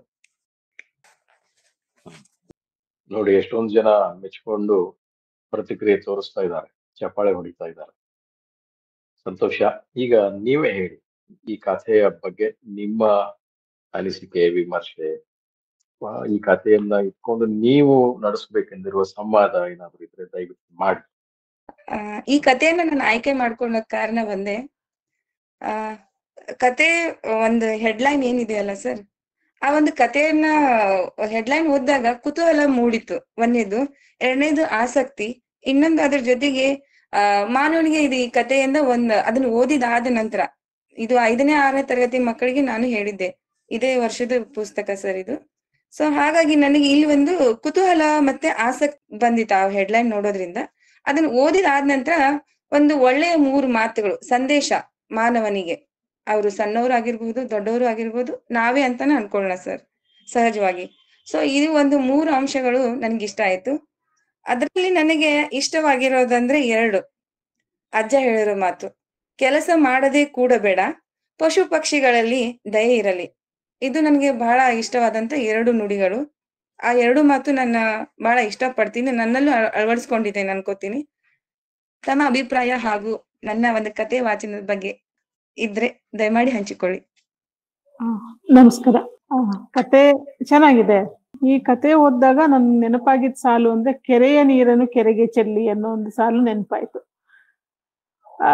ಅಂದ್ರೆ ಈ ಕಥೆನಲ್ಲಿ ಹೇಳೋ ಹಾಗೆ ಮನುಷ್ಯನ ಸ್ವಭಾವದ್ದು ಹೇಗೆ ಅಂದ್ರೆ, ನಾವು ಕೊಟ್ಟಷ್ಟನ್ನು ನಮಗೆ ವೈಯಕ್ತಿಕವಾಗೇನೆ ಇಟ್ಕೊಳ್ಳೋದು ಆ ಒಂದು ಇರುವಂತ ಗುಣ ಪ್ರತಿಯೊಬ್ಬರಲ್ಲೂ. ಅದೇ ಈಗ ಅಲ್ಲಿ ತಿಲಕ ಅವನು ಆ ಅಜ್ಜ ಕೊಟ್ಟಂತ ದುಡ್ಡನ್ನ ಒಂದು ಸದುಪಯೋಗ ಮಾಡ್ಕೊಂಡಿದ್ದು ಅದೊಂಥರ ಆದರ್ಶ ಅನ್ಸುತ್ತೆ. ಅನ್ಸಿದ್ರು ಕೂಡ ಆ ರೀತಿ ಆದರ್ಶಗಳು ಬೇಕು ಅಂತ ಅನ್ಸುತ್ತೆ ನಮ್ ಸಮಾಜಕ್ಕೆ. ಅದು ಬರೀ ದುಡ್ಡಿನ ರೂಪದಲ್ಲಿನೇ ಆಗಿರ್ಬೇಕಾಗಿಲ್ಲ. ಒಂದು ಮಾನವೀಯತೆಯ ರೂಪದಲ್ಲಿ ಅಥವಾ ಯಾವುದೋ ಒಂದು ನಮ್ಮಿಂದ ಏನ್ ಸಾಧ್ಯತೆ ಇದೆಯೋ ಅದನ್ನ ಮಾಡೋ ನಿಟ್ಟಿನಲ್ಲಿ ಇರ್ಬೇಕು ಅಂತ ಅನ್ನಿಸ್ತಿದ್ದು. ಹಾಗಾಗಿ ಅಲ್ಲಿದು ಒಂದು ಸಂದೇಶ ಇಷ್ಟ ಆಯ್ತು ನನಗೂನು. ಈ ಮಾನವೀಯತೆಯ ನಿಟ್ಟಿನಲ್ಲಿ ಈ ಕಥೆನ ನೋಡೋದು ಅಂತ ಆದ್ರೆ ಈಗ ಅಜ್ಜ ಹೇಳಿದ ಎಲ್ಲಾ ಮಾತುಗಳು ಬಹಳಷ್ಟು ಅಲ್ಲದೆ ಹೋದ್ರು ಸ್ವಲ್ಪ ಮಟ್ಟದಲ್ಲಿ ಇರೋದ್ರಿಂದಾನೇ ಎಷ್ಟೊಂದು ಸಾಮಾಜಿಕ ಕಾರ್ಯಗಳನ್ನು ನಡೀತಾ ಇದಾವೆ ಅಂತ ಹೇಳ್ಬೋದೇನೋ ಅನ್ಸುತ್ತೆ. ಹಾಗಾಗಿ ನನ್ಗೂ ಇಷ್ಟ ಆಯ್ತು ಈ ಕತೆ. ನೀವು ಓದಿದ್ದು ಕೂಡ ಚೆನ್ನಾಗಿತ್ತು. Thank you ma'am. ನನಗೆ ಅನ್ಸಿದ್ದು ಇಲ್ಲಿ ಒಂದು ಜೀವನ ನೋಟ ಅಂದ್ರೆ ಒಂದು ಮಾತಿಗೆ ಕಟ್ಟಿದ್ದು ಬದುಕ್ತಾನಲ್ವಾ. ಆಮೇಲೆ ಆಸೆಗಳ ಬೆನ್ನೆತ್ತು ಹೋಗ್ತಿರೋ ಸಮಾಜದಲ್ಲಿ ಅವು ಬಂಗಾರ ನಾಡಿ ಇದ್ರೂ ಅದು ಬಳಸಕ್ ಹೋಗೋದಿಲ್ಲ ಕೊನೆವರೆಗೂ. ಕೊನೆಗೆ ಅದು ಏನ್ ಮಾತಿಗೆ ತಕ್ಕಂತೆ ಅವನು ಕೊನೆಗೆ ಪ್ರಾಣಿಗಳು ಹಂಚ್ತಾನೆ. ಸೊ ಅದು ಮಾತಿಗೆ ಕಟ್ಟಿದ್ದು ಬದುಕ್ತಾನಲ್ವಾ, ಅದು ನನಗೆ ಬಹಳ ಇಷ್ಟ, ಬಹಳ ಅಪರೂಪ. ಸ್ವಲ್ಪ ಹೇಳ್ತೀನಿ. ಒಂದು ಕತೆ ಬಗ್ಗೆನೂ ಸ್ವಲ್ಪ ಯೋಚನೆ ಮಾಡ್ಬೇಕಂದ್ರೆ ಕಥೆಯ ಆಯ್ಕೆನಲ್ಲಿ ಯಾವ ಕಾರಣದಿಂದ ಈ ಕಥೆನ ನಾವು ಆಯ್ಕೆ ಮಾಡ್ಕೊಳ್ತಾ ಇದ್ದೀವಿ ಅನ್ನೋದ್ರ ಬಗ್ಗೆ ಸ್ವಲ್ಪ ಹೆಚ್ಚು ಚಿಂತನೆ ನಡಿಬೇಕು. ಈ ಪರ್ಟಿಕ್ಯುಲರ್ ಕತೆ ಅಂತಲ್ಲ, ಸಾಮಾನ್ಯವಾಗಿ ಬೇಕಾದಷ್ಟು ಕಥೆಗಳಿವೆ. ಬೇಕಾದಷ್ಟು ಕಥೆಗಳಲ್ಲಿ ಯಾವುದೋ ಒಂದನ್ನ ಆಯ್ಕೆ ಮಾಡ್ಕೋತೀವಿ. ಅದಕ್ಕೊಂದು ಮಾನದಂಡ ಅಂತ ಕರಿತೀವೋ, ಅದಕ್ಕೆ ಕೆಲವು ನಿರ್ಣಾಯಕ ಅಂಶಗಳು ಅಂತ ಕರಿತೀವೋ, ಅದನ್ನ ಯೋಚನೆ ಮಾಡೋದ್ರಿಂದ ಕಥೆ ಗಟ್ಟಿಯಾಗಿರ್ಲಿ. ಆಮೇಲೆ ಒಬ್ಬೊಬ್ರು ಓದ್ತಾರೆ, ಮಕ್ಕಳು ಓದ್ಬೋದು, ಟೀಚರ್ ಓದ್ಬೋದು, ಇನ್ನೊಬ್ರು ಓದ್ಬೋದು. ಓದೋರ ಸಂಖ್ಯೆ ತುಂಬಾ ಜಾಸ್ತಿ. ಅದರಿಂದ ಕಥೆನಲ್ಲಿ ತುಂಬಾ ಗಟ್ಟಿತನ ಇರಬೇಕು. ಅದಾದ್ಮೇಲೆ ಅದರಲ್ಲಿ ಬೇರೆ ರೀತಿನಲ್ಲಿ ಓದೋದು, ಪ್ರೆಸೆಂಟ್ ಮಾಡೋದು, ನಾಟಕ ಮಾಡೋದು, ಇವೆಲ್ಲ ಸಾಧ್ಯತೆಗಳಿವೆ. ಹಾಗಾಗಿ ಕಥೆಗಾರರು ತುಂಬಾ ಒಂದು ಪ್ರಬುದ್ಧವಾಗಿ ಹೆಚ್ಚು ಆಳವಾಗಿ ತಿಳ್ಕೊಂಡು ಅದನ್ನ ಎಕ್ಸ್ಪ್ರೆಸ್ ಮಾಡಿದ್ರೆ ಎಲ್ಲರಿಗೂ ಉಪಯೋಗ ಆಗುತ್ತೆ. ಕಥೆನಲ್ಲೇ ಕೆಲವು ಮಿತಿಗಳಿದ್ರೆ, ಹೆಚ್ಚಿನ ಮಿತಿಗಳಿದ್ರೆ ಇಲ್ಲಿ ತೋರಿಸ್ತಾ ಹೋಗ್ಬೋದು. ಆದ್ರೆ ನನ್ನ ಉದ್ದೇಶ ಅದಲ್ಲ. ನನ್ನ ಉದ್ದೇಶ ಏನಂದ್ರೆ ಕಥೆ ಆಯ್ಕೆ ಮಾಡ್ಕೊಳ್ಳುವಾಗ ಇನ್ನಷ್ಟು ಚಿಂತನೆ ಎದುರು ಹಿಂದೆ ನಡೆದ್ರೆ ಅದು ಮುಂದಿಂದು. ಮತ್ತೆ ನೀವು ಓದುವಾಗ ನಿಮ್ಮ ಕಂಠ ಆಗಿರ್ಲಿ, ಮತ್ತೆ ನಿಲ್ಲಿಸಿ ಅದನ್ನ ಓದುವಂತ ಕ್ರಮ ಬಹಳ ಚೆನ್ನಾಗಿದೆ. ಸ್ವಲ್ಪ ಕಚ್ಚಿ ಓದ್ದಂಗಾಯ್ತು. ಏನು ತಪ್ಪು ತಿಳ್ಕೊಬೇಡಿ, ನನ್ನ ಕೆಲಸನೇ ಇದು ತಪ್ಪುಗಳನ್ನ ತೋರಿಸೋದು. ಹಾಗಾಗಿ ತಪ್ಪು ಉದ್ದೇಶ ಇಲ್ಲ. ಕಚ್ಚಿ ಹೇಳ್ದಂಗಾಯ್ತು. ಅಂದ್ರೆ ಅಲ್ಲಲ್ಲಿ ಹಿಡಿದು ನಿಂತು ಫ್ಲೋ ಸ್ಮೂತ್ ಆಗಿರ್ಬೇಕು ನಮ್ಮ ಕಥೆನ. ಯಾಕೆಂದ್ರೆ ಅವರ ಗಮನ ಕತೆ ಬಗ್ಗೆ ಹೋಗ್ಬೇಕು. ಮತ್ತೆ ಅದಕ್ಕೆ ಸಹಜವಾಗಿ ಕೆಲವೊಮ್ಮೆ ರಿಪೀಟ್ ಮಾಡೋ ಅಗತ್ಯ ಬೀಳ್ಬೋದು. ಅದನ್ನ ನೀವೇ ಜಡ್ಜ್ ಮಾಡ್ಬೇಕು. ಈ ಒಂದು ವಾಕ್ಯದ ಭಾಗ, ಈ ಪದಗುಚ್ಛ ಇದು ರಿಪೀಟ್ ಮಾಡಿದ್ರೆ ಹೆಚ್ಚು ಪರಿಣಾಮಕಾರಿ ಆಗುತ್ತೆ. ಧ್ವನಿ ಏರ್ಸೋದು, ಧ್ವನಿ ಇಳಿಸೋದು, ಇದನ್ನೂ ಮಾಡ್ತಾ ಹೋದಾಗ ಆಮೇಲೆ ಆಗಲೇ ಚರ್ಚೆ ಆಯ್ತು. ಯಾವುದೇ ಕಥೆ ಆಗಿರ್ಲಿ, ಕಥೆಯ ಮೂಲ ಅಂಶ, ಅದಕ್ಕೆ ಗಮನ ಕೊಡುವಂತ ಒಂದು ಬಗೆಯ ಚಿಂತನೆ. ಅದು ಕತೆ ಮೊದಲು ಸ್ವಲ್ಪ ಆಗುತ್ತೆ, ಮತ್ತೆ ಆದ್ಮೇಲೂ ಆಗುತ್ತೆ. ಕೆಲವೊಮ್ಮೆ ಕತೆ ಮಧ್ಯದಲ್ಲೂ ನಾವು ಸೇರಿಸ್ಬೋದು, ಅದರಲ್ಲೇನು ತಪ್ಪಂತ ಏನಿಲ್ಲ. ಹಾಗಾಗಿ ಆ ಒಂದು ಗುಣಗಳನ್ನ ಸ್ವಲ್ಪ ಹೆಚ್ಚು ಆಲೋಚನೆ ಮಾಡಿ ಬೆಳೆಸೋಂಗಿದ್ರೆ, ಓದೋದಕ್ಕಿಂತ ಹೆಚ್ಚಾಗಿ ಕತೆ ಬಗ್ಗೆನೇ ಹೆಚ್ಚು ಚರ್ಚೆ ಮಾಡುವ ಅಗತ್ಯ ಇದೆ. ಆಮೇಲೆ ಅದು ಎತ್ಕೋಬಹುದು. ತುಂಬಾ ಧನ್ಯವಾದಗಳು ಸರ್. ಧನ್ಯವಾದ. ಮಂಜುಳಾ ಅವರು ಆಗ್ಲೇ ಮಾತಾಡಿದ 3 ವಿಷಯನ ಗುರುತಿಸಿದ್ದಾರೆ. ವಾಚನದಲ್ಲಿ ಸಾಕಷ್ಟು ಕಲೆಗಾರಿಕೆ ಇದೆ. ಒಂದು ಅಂಶವನ್ನ ಗಣನಾಥ್ ಅವರು ನಿಮ್ಮ ಗಮನಕ್ಕೆ ತಂದಿದ್ದಾರೆ ಕೂಡ. ಒಂದು ರೀತಿಯ ಒಂದು ಸುಭಗ ಓಘದ ಓದು, ಅದನ್ನ ಅಭ್ಯಾಸ ಮಾಡ್ಕೊಳ್ಳೋದು ಸರಿನೇ. ಆದ್ರೆ ಇಲ್ಲಿ ನಾನು ಗಣನಾಥ್ ಅವ್ರ ವಿಚಾರಕ್ಕೆ ಒಂದು ವಿಚಾರವನ್ನು ಸೇರಿಸೋಕೆ ಇಷ್ಟಪಡ್ತೇನೆ. ಇದು ಕಥೆಯ ಆಯ್ಕೆ ಮಾಡುವ ಒಂದು ವಲಯ ಇದೆ. ಅದು ಶಿಕ್ಷಕರು ಇರ್ಬೋದು ಅಥವಾ ಈ ರೀತಿಯ ಕಥಾವಾಚಕರು ಇದಿರ್ಬೋದು. ಒಂದು ವಲಯ ಅಂದ್ರೆ ಆಯ್ಕೆ ಮಾಡಿಕೊಳ್ಳುವವರ ಒಂದು ವಲಯ ಇದೆ. ಇನ್ನೊಂದು ವಲಯ ಬರೆಯುವವರ ಒಂದು ವಲಯ ಇದೆ, ಒಂದು ಗುಂಪು ಇದೆ. ಸಾಮಾನ್ಯವಾಗಿ ಮಕ್ಕಳ ಸಾಹಿತ್ಯ ಅಂದ ತಕ್ಷಣ ಒಂದು ಗ್ರಹಿಕೆ ಏನಾಗಿದೆ ಅಂತಂದ್ರೆ ಎಲ್ಲದೂ ಸರಳ ಇದ್ದು ಬಿಟ್ರೆ ಆಯ್ತು. ಇದು ಕೇವಲ ಭಾಷೆಯ ಬಳಕೆ ಮತ್ತು ಶೈಲಿಯ ಬಗ್ಗೆ ಮಾತ್ರ ನಾನು ಹೇಳ್ತಾ ಇಲ್ಲ. ಇಡೀ ವಸ್ತು ಮತ್ತು ವಸ್ತುವನ್ನ ನಾವು ಹೇಗೆ ಬೆಳೆಸ್ತೀವಿ, ಹೇಗೆ ನೋಡ್ತೀವಿ ಅನ್ನೋದ್ರ ಬಗ್ಗೆ ನಾನು ಮಾತಾಡ್ತಾ ಇದ್ದೀನಿ. ಒಂದು ಬಹಳ ಸರಳತೆ ಕಡೆಗೆ ನಾವು ಹೋಗ್ಬಿಡ್ತೀವಿ. ಇದರಿಂದ ಏನಾಗ್ತಾ ಇದೆ ಅಂತಂದ್ರೆ ಈ ಸರಳವಾದದ್ದನ್ನೇ ಹೇಳೋದು, ಸರಳವಾದದ್ದನ್ನೇ ಬರೆಯೋದು ಮಾಡಿದಾಗ ಒಂದ್ ಹಂತದವರೆಗೆ ಇದು ಸರಿನಾ ಇದ್ದಿರಬಹುದು. ಆದ್ರೆ ಅದಕ್ಕೆ ನಾವು ಅಂಟಿಕೊಂಡಾಗ ಮುಂದೆ ನಮ್ಮ ದೇಹಕ್ಕೆ, ಮನಸ್ಸಿಗೆ ಸಾಕಷ್ಟು ವಯಸ್ಸಾದಾಗ್ಲೂ ಕೂಡ ಈ ಜೀವನದ ಸಂಕೀರ್ಣತೆಯನ್ನ ಹಿಡಿದಿಡುವ ಕಥೆ ಅಥವಾ ಸಾಹಿತ್ಯದ ಕಡೆಗೆ ನಾವು ಹೋಗೋದನೇ ಇಲ್ಲ. ನಾವು ಬೆಳೆದ್ ಬಿಡ್ತೀವಿ, ದೊಡ್ಡವರಾಗ್ತೀವಿ. ಆದ್ರೆ ಗಾಢವಾದ ಓದಿಗೆ ನಮ್ಮನ್ನು ನಾವು ತೆರೆಕೊಳ್ಳೋದಿಲ್ಲ. ಯಾಕೆ ಅಂತಂದ್ರೆ ಒಂದು ಪ್ರಾಥಮಿಕ ಹಂತದಲ್ಲಿ ಒಂದು ಒಂದು ತಿಳುವಳಿಕೆ ಗಟ್ಟಿಯಾಗಿ ಮನಸ್ಸಿಗೆ ಬರೋ ಹಾಗೆ ಮಾಡ್ತಾ ಇದ್ದಾರೆ, ಮಾಡ್ಬಿಟ್ಟಿದ್ದಾರೆ. ಸರಳವಾಗಿದ್ರೆ ಇಷ್ಟು ಸಾಕು, ಇಷ್ಟಿದ್ರೆ ಸಾಕು ಅಂತ. ಅದು ಇಡೀ ಬದುಕನ್ನ ನಾವು ಆ ಬಹಳ ಸರಳೀಕರಣ ಮಾಡಿಕೊಂಡು ನೋಡುವ ಒಂದು ದೃಷ್ಟಿ ಬೆಳೆಸ್ಕೊಳ್ತಾ ಇದೀವಿ. ಹೀಗಾಗಿ ಈ ಬದುಕಿನಲ್ಲಿರುವ ಸೌಂದರ್ಯ ಅಂತ ನಾವೇನ್ ಕರಿತೀವಿ, ಆ ಸೌಂದರ್ಯ ಒಂದ್ ರೀತಿ ತುಂಬಾ ಸಾಹಸ ಇದ್ದಾಗ ಕಾಣಿಸುವಂತಹದ್ದು. ನನ್ನ ದೇಹದ ಸೌಂದರ್ಯದ ಬಗ್ಗೆ ಮಾತಾಡ್ತಾ ಇಲ್ಲ. ಅಲ್ಲಿ ಸಮಸ್ಯೆಗಳು, ಸಂಕೀರ್ಣವಾಗಿರುವ ಸಮಸ್ಯೆಗಳು, ಅಲ್ಲಿರುವ ಮಾನವೀಯ ಸಂಬಂಧಗಳು, ಪ್ರಕೃತಿ ಜೊತೆಗಿನ ಸಂಬಂಧಗಳು, ಇದೆಲ್ಲ ಅಷ್ಟು ಸರಳವಾಗಿರೋದಿಲ್ಲ ನಿಜ ಹೇಳ್ಬೇಕು ಅಂದ್ರೆ. ಆ ಸಂಕೀರ್ಣತೆಯನ್ನು ನಾವು ಸ್ಪರ್ಶಿಸಲೇಬೇಕು.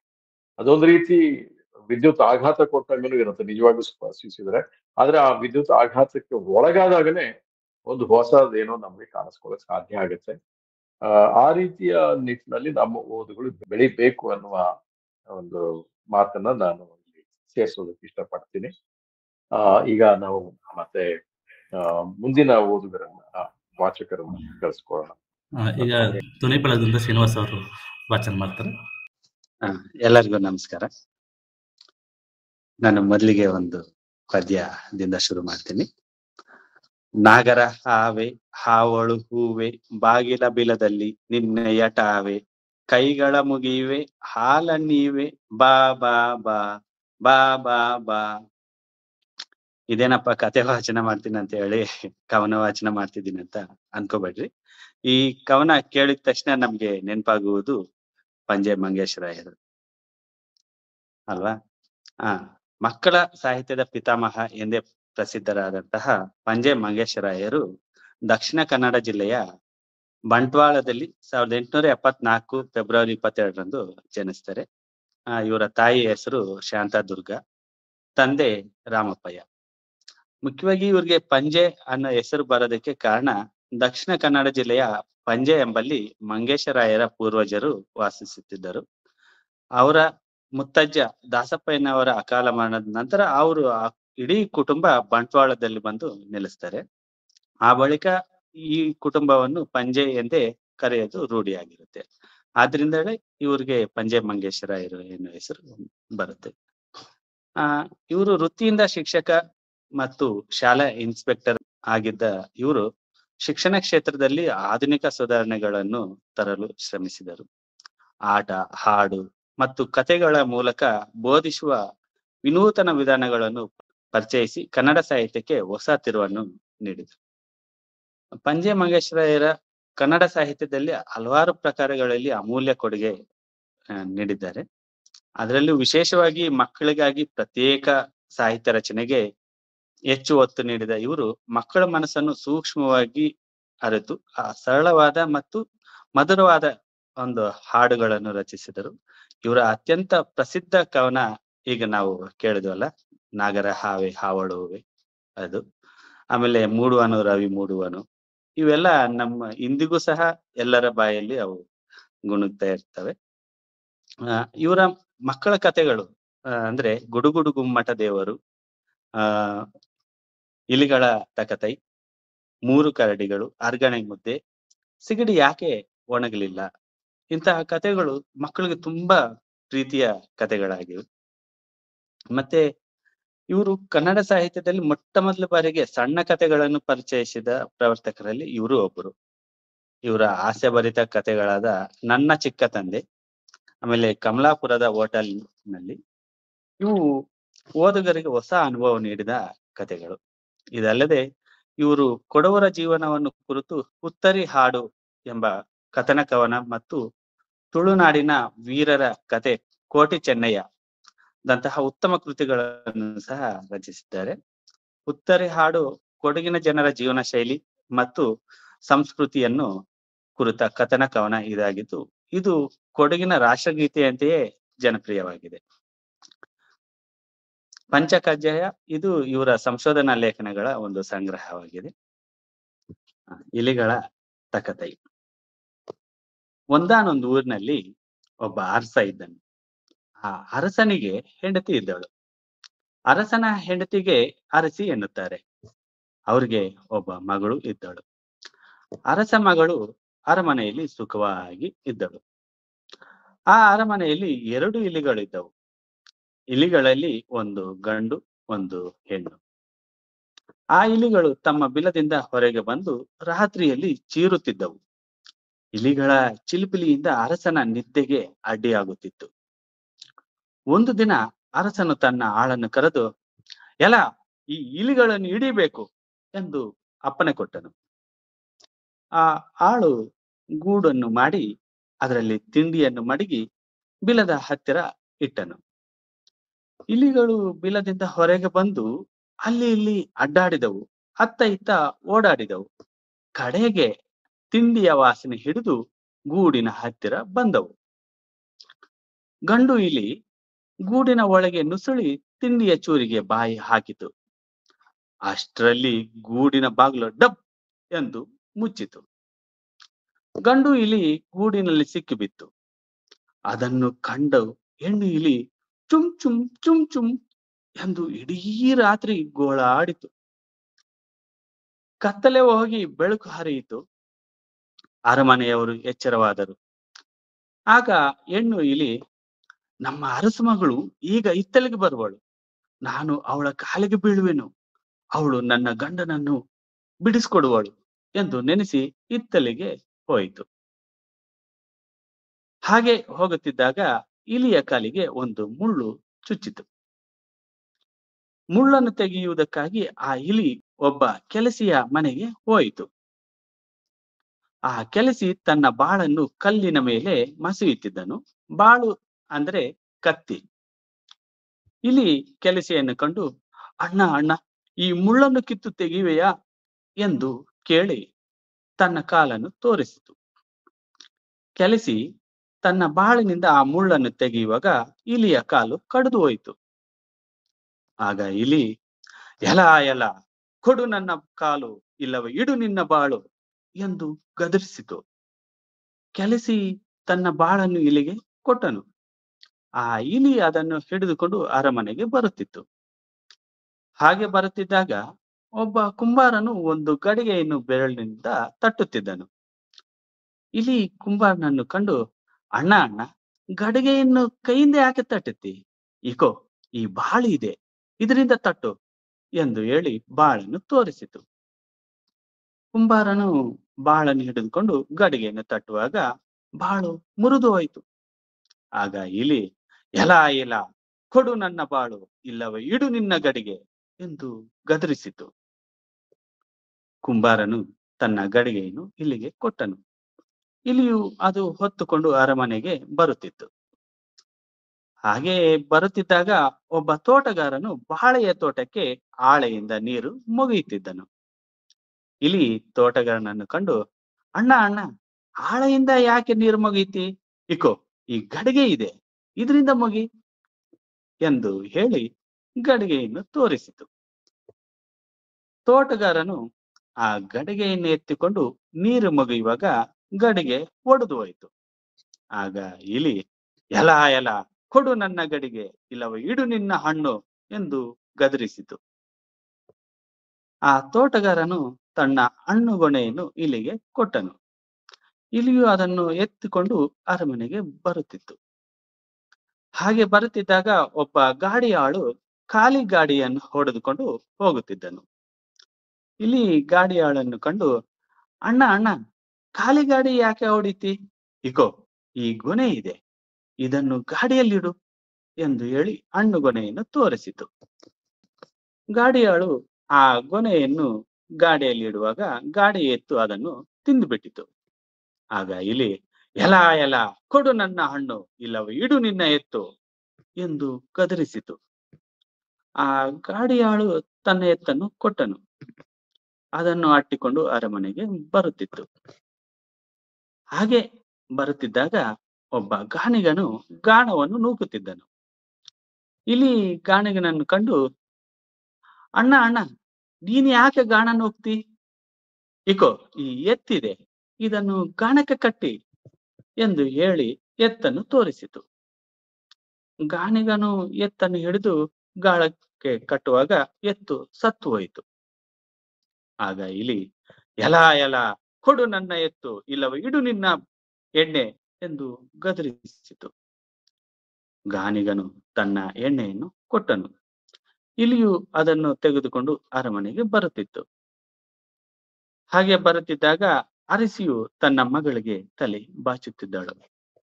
ಇಲಿ ಅರಸಿಯನ್ನು ಕಂಡು, ಅಮ್ಮ ಅಮ್ಮ, ಬರೀ ಕೂದಲು ಯಾಕೆ ಬಾಚುತ್ತಿ? ಇಲ್ಲಿ ಎಣ್ಣೆ ಇದೆ, ಕೂಸಿನ ತಲೆಗೆ ಎಣ್ಣೆ ಹಚ್ಚು ಎಂದು ಹೇಳಿ ಎಣ್ಣೆಯನ್ನು ತೋರಿಸಿತು. ಅರಸಿಯು ಕೂಸಿಗೆ ಎಣ್ಣೆ ಹಚ್ಚುವಾಗ ಎಣ್ಣೆ ಚೆಲ್ಲಿ ಹೋಯಿತು.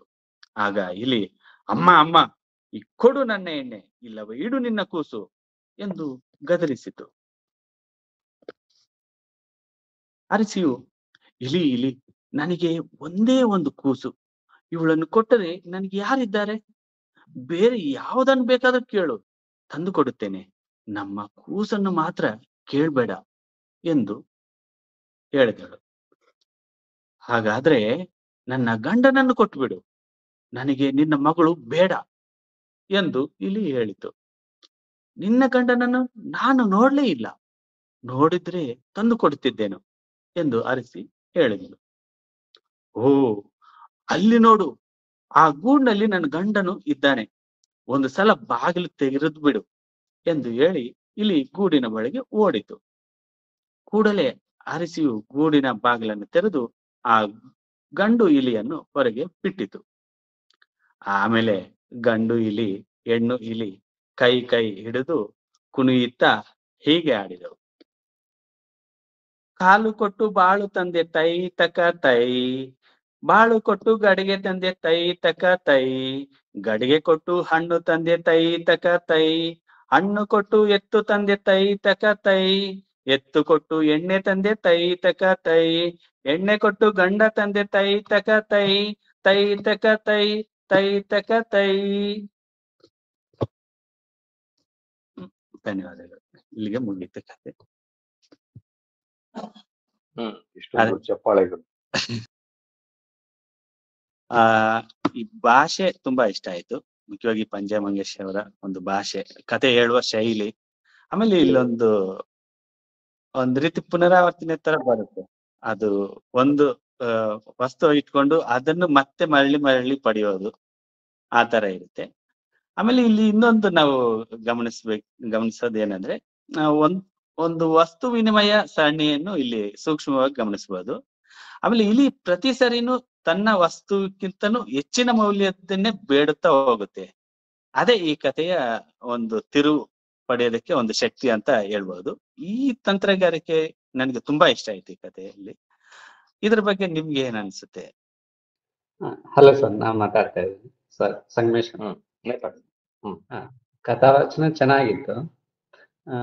ಈ ಪಂಜೆ ಮಂಗೇಶ್ವರ ಕಥೆಗಳು ತುಂಬಾ ಮಕ್ಕಳಿಗೆ ಇಷ್ಟ ಆಗುವಂತ ಕಥೆಗಳೇ. ಇಲ್ಲಿ ಎಲ್ಲವೂ ರಿಪೀಟ್ ಬರೋದ್ರಿಂದ ಮಕ್ಕಳಿಗೆ ತುಂಬಾ ಇಷ್ಟ ಆಗ್ತವೆ. ಇನ್ನೊಂದು ಇಲ್ಲಿ ಮುಖ್ಯವಾಗಿ ಎದ್ದು ಕಾಣೋದಂದ್ರೆ, ಯಾವ ಕೆಲಸವನ್ನು ಎದರಿಂದ ಮಾಡ್ಬೇಕನ್ನೋದನ್ನ ಮುಖ್ಯವಾಗಿ ಹೈಲೈಟ್ ಆಗ್ತಾ ಇದೆ. ಆದ್ರೆ ಉದ್ದೇಶ ಬೇರೆ ಇರ್ಬೋದು, ಆದ್ರೆ ಮಾಡುವ ಕೆಲಸ ಎದರಿಂದ ಮಾಡಿದ್ರೆ ಸರಿಯಾಗಿ ಆಗುತ್ತೆ ಅನ್ನೋದನ್ನ ಇಲ್ಲಿ ಒಂದ್ ಸ್ವಲ್ಪ ಹೈಲೈಟ್ ಅನ್ಸುತ್ತೆ ನನಗೆ ಅನ್ಸಿದ್ದು. ಇದ್ರ ಬಗ್ಗೆ ಉಳಿದವ್ರು ಮಾತಾಡ್ಬೋದು. Thank you.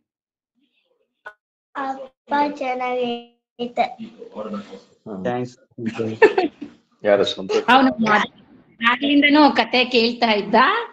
ಮತ್ತೆ ಕೊನೆಗೆ ಅದು ತಕ್ಕತ್ತೈ ಇಲಿಗಳ್ದು ಹೇಳಿದಾಗ ಎಷ್ಟು ಜೋರು ನಗತ್ತೇನೋ.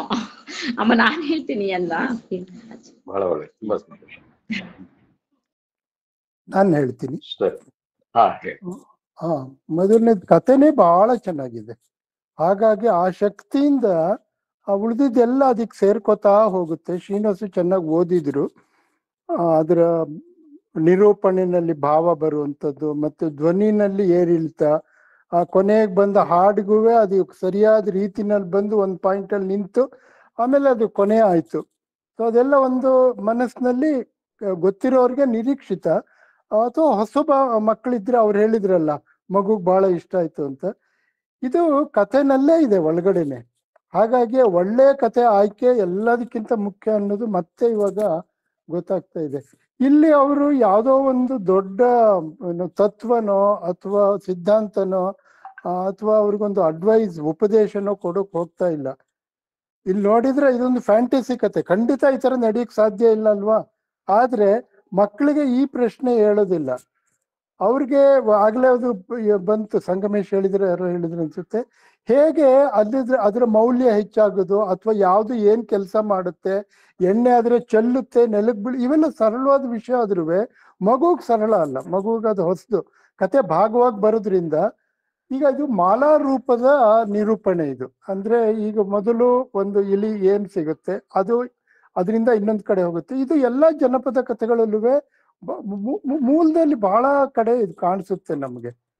ಅದನ್ನ ಇವರು ಬಳಸ್ಕೊಂಡಿದ್ದಾರೆ ತಮ್ಮ ಕಥೆನಲ್ಲಿ, ಅದನ್ನ ಬಹಳ ಸಮರ್ಥವಾಗಿ ಬಳಸ್ಕೊಂಡಿದ್ದಾರೆ. ಫ್ಯಾಂಟಸಿ ಆದ್ರೂನು ಅದರಲ್ಲಿ ಒಂದು ನಿತ್ಯ ಜೀವನದಲ್ಲಿ ಆಗುವಂತ ಘಟನೆಗಳನ್ನ ಅವ್ರದ್ದೇ ಒಂದು ರೂಪದಲ್ಲಿ ಅದನ್ನ ಕೊಡ್ತಾರೆ. ಆಮೇಲೆ ಪದಗಳ ಆಯ್ಕೆ ಮತ್ತೆ ವಾಕ್ಯಗಳು ಚಿಕ್ಕ ಚಿಕ್ಕ ವಾಕ್ಯಗಳು, ಮೊದ್ಲಂತೂ ಅತ್ಯಂತ ಚಿಕ್ಕ ವಾಕ್ಯಗಳು.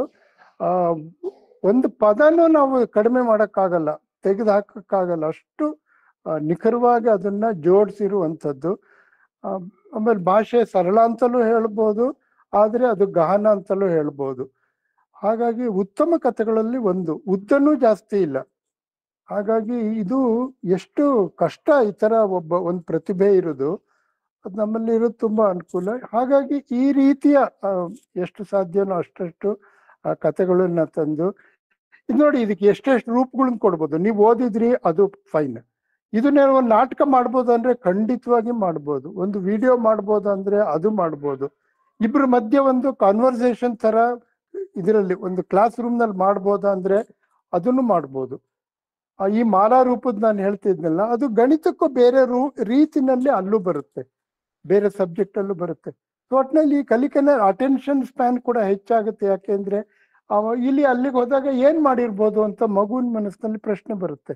ಹಾಗಾಗಿ ಕತೆ ಅಥವಾ ನಿಮ್ಮ ಓದಿಂದ ದೂರ ಹೋಗೋ ಪ್ರಶ್ನೆನೇ ಹೇಳಲ್ಲ, ಅವ್ರನ್ನ ಒಳಗೊಳ್ತಾ ಮಾಡೋಕ್ಕೆ ಅತ್ಯಂತ ಸಹಜವಾಗಿ ಯಾವುದೇ ಹೆಚ್ಚಿನ ಪ್ರಯತ್ನ ಇಲ್ದಲೆ ಕಥೆಯ ಶಕ್ತಿ ಅದರಿಂದಲೇ ಆಗಿರುವಂಥದ್ದು.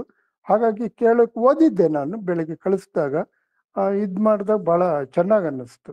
ಮತ್ತೆ ನಿಮ್ಮ ನಿರೂಪಣೆ ಅವ್ರ ಬಗ್ಗೆ, ಮಂಗೇಶ್ ರಾಯರ್ ಬಗ್ಗೆ ಇವ್ರು ಹೇಳ್ದಂಗೆ ನಿಮ್ಮ ವೈಯಕ್ತಿಕ ಓದು, ನೀವ್ ಯಾವಾಗ ಅದನ್ನ ಮೊದಲನೇ ಕವಿತೆ ಓದಿದ್ರಿ ಅಥವಾ ಇವತ್ತಿನ ಒಂದು ಸಾಂಸ್ಕೃತಿಕ ಸಂದರ್ಭದಲ್ಲಿ ಅದನ್ನ ಹೇಗ್ ನೋಡ್ತಾರೆ ಆ ಥರದ್ದು. ಮತ್ತೆ ಮಂಗೇಶ್ ಅನ್ನೋ ಹೆಸರು ಬಗ್ಗೆ ನಿಮ್ಗೆ ಏನಾದ್ರು ಮಾಹಿತಿ ಇದ್ರೆ ಅದು.